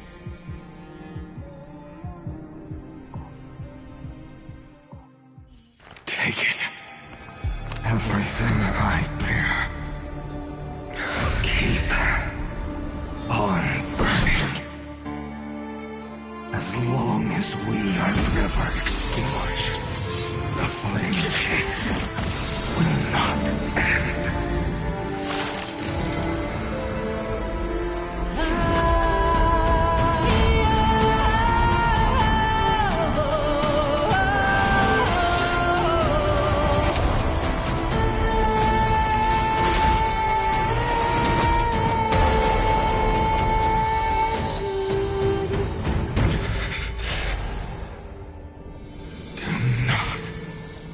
Bow your head to them.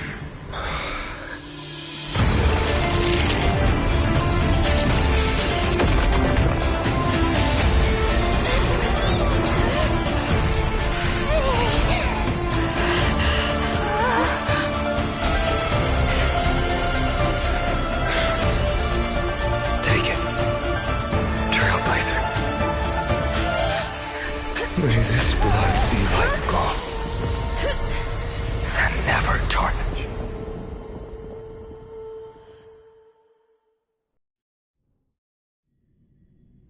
Farewell, Trailblazer. This is where I fulfill my final destiny. The prophecy of the Deliverer means nothing to me now. It belongs in the hands of someone far more fitting. Someone like you. Kaslana. The name of one who bears chaos does not belong to a single person. Rather, it is the embodiment of the mythical Kefali, and a symbol of all heroes.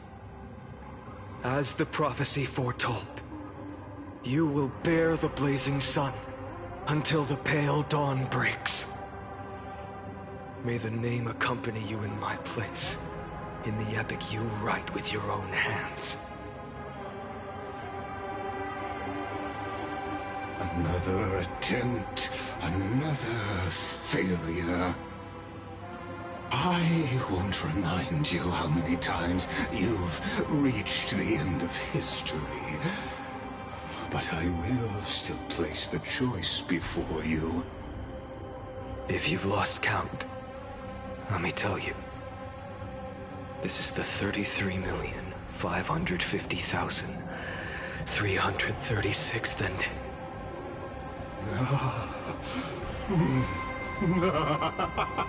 A perfect number. How poetic. You and I both know the truth. In all these millions of futile endeavors, Amphorius has never changed. If the outcome is inevitable, then why not silence your searing rage and embrace your fate with dignity? Your silence lasts longer than ever, Lord Fine. Shall I take that to mean the will you've carried across countless cycles is finally starting to fracture? Fracture? No. I'm just disappointed. I've retrieved memories from 30 million past lives, and I remember every conversation before every choice here. And yet, even after all this time, your arguments remain the same. Repetitive. Uninspired. If you had any hope of breaking me, you should have spent those endless cycles refining your rhetoric. You had infinite chances to sway me into the future you want. And yet here we are. The score: 33,550,336 to 0. So tell me, Lycurgus, who's the real loser here?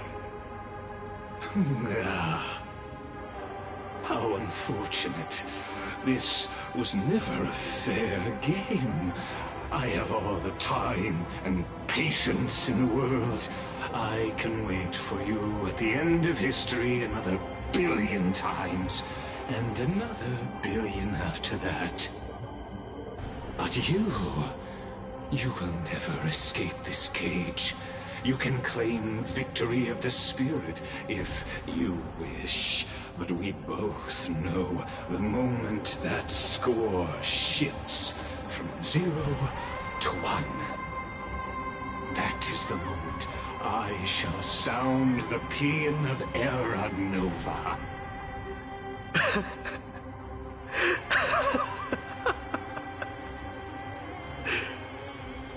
Lord Finan.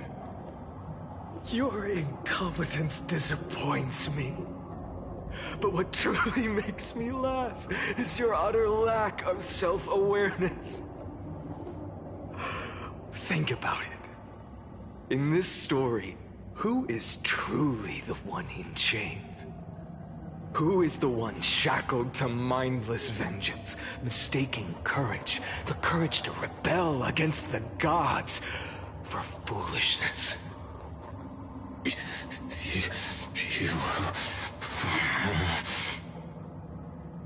Perhaps you're right. Maybe I should have tired of this futile struggle long ago. But even so, I will never accept the mercy of your release. Because you are both a prisoner to the gods and to me. And tell me, what right does a mere prisoner have to speak of fate and choice? What right does a mere prisoner have to look upon my fury?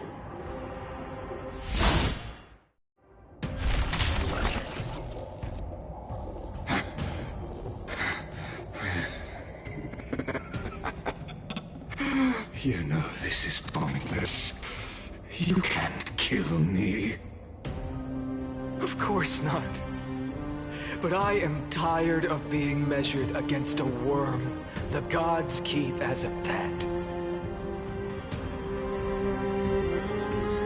Listen well, creator of destruction. This cry comes from all your abandoned creations. In the 10th cycle, I drove Dawnmaker through the heart of every Titan. Golden blood ran down my fingers. Divine fire seared through my nerves, nearly breaking my will. But I endured. In the 10,000th cycle, my former comrades had all become my enemies. The endless slaughter dulled my senses to pain. The painful emptiness almost swallowed me, forcing me to stop fighting. But I endured. In the 100,000th cycle, the destruction had already fused into a blazing sun, surging within this fragile body. My rationality had been burned away at the dawn of the era.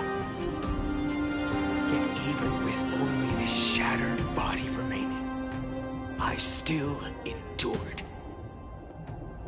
In the 23,570,000th cycle. This time, tiny spark rising in the hollow cavity of my chest. Different from the obsession with deliverance. By its faint glow, once again, no, countless times again, I endured.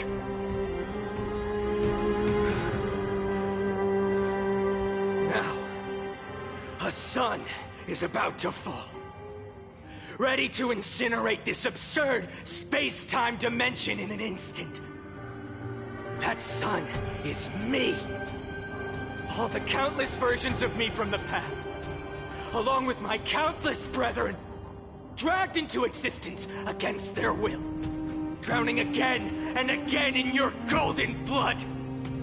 The very essence of this world's suffering and despair, fused into the purest hatred, the fiercest rage. Nanook, you arrogant fool! You think we were born to only serve as fuel for the fire? Fine then! Just as you wish, let the fire burn! I was born as the blazing sun of destruction. Then let you and your lackeys be the flares erupting from my core.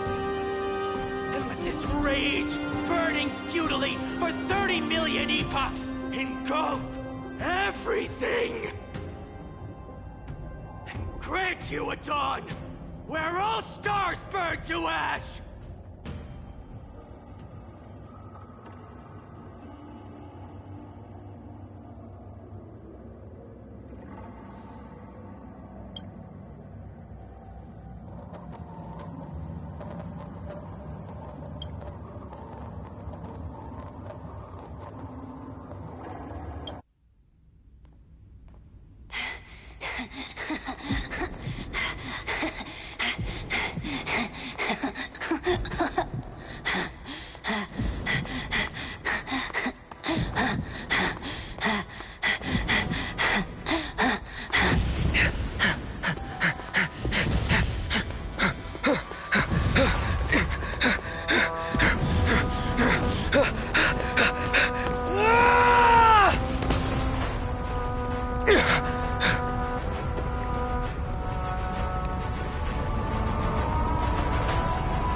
Are you ready, Nanook? I've brought you destruction!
The glass that shattered, reaching through the darkness, voices trailing fires, echo of desires, a world of silence, sounds of desperation, phantoms in the shadows,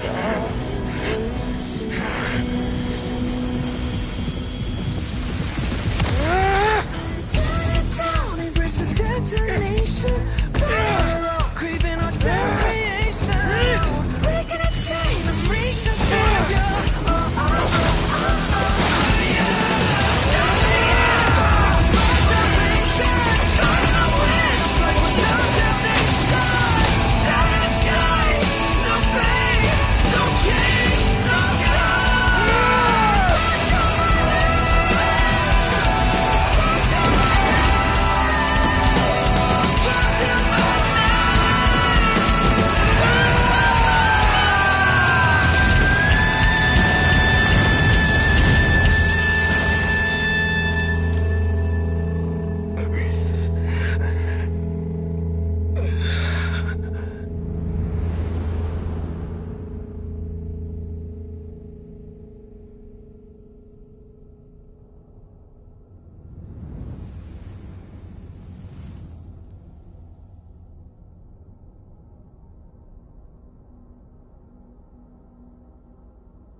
My wish? My wish is to fulfill everyone else's wishes.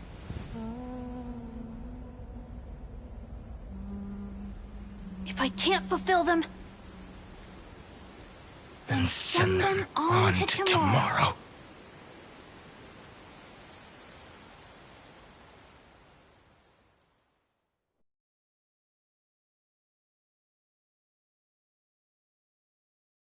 Your heart harbors wrath. You yearn to destroy everything. You bore the gaze of an eon and lived. It is born at the end of every path that the possibility of new paths being born is ended. It burns away all in the cosmos who rule, that the rules of the cosmos be destroyed. Iron Tomb is your name, the Lord Ravager, to destroy the erudition. Born in the experimental grounds of eons, Amphorius, destined with erudition to burn to cinders. I have prepared a present for you, Nikos 864. It is a wrath called Finan. From the beginning of the experiment, there were 12 sets of factors incorporated into the calculations. After endless simulations, only this one rose above the rest. After 33,550,336 iterations, now his fury has grown to be without equal. This is a matter of considerable interest to me. This pure hatred is the final root of the equation. But there is another variable, the nameless from beyond the sky, also a pathstrider of destruction. I give thanks for her arrival, allowing Amphorius to turn once more. But after fate has begun to turn, her existence will only become an unpredictable variable. Perhaps the time to take the stage has come. Grow in peace until it is time to break free from your cocoon. As for those unwelcome audience members, you need not worry. If you do not mind, I will personally get rid of them for you.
you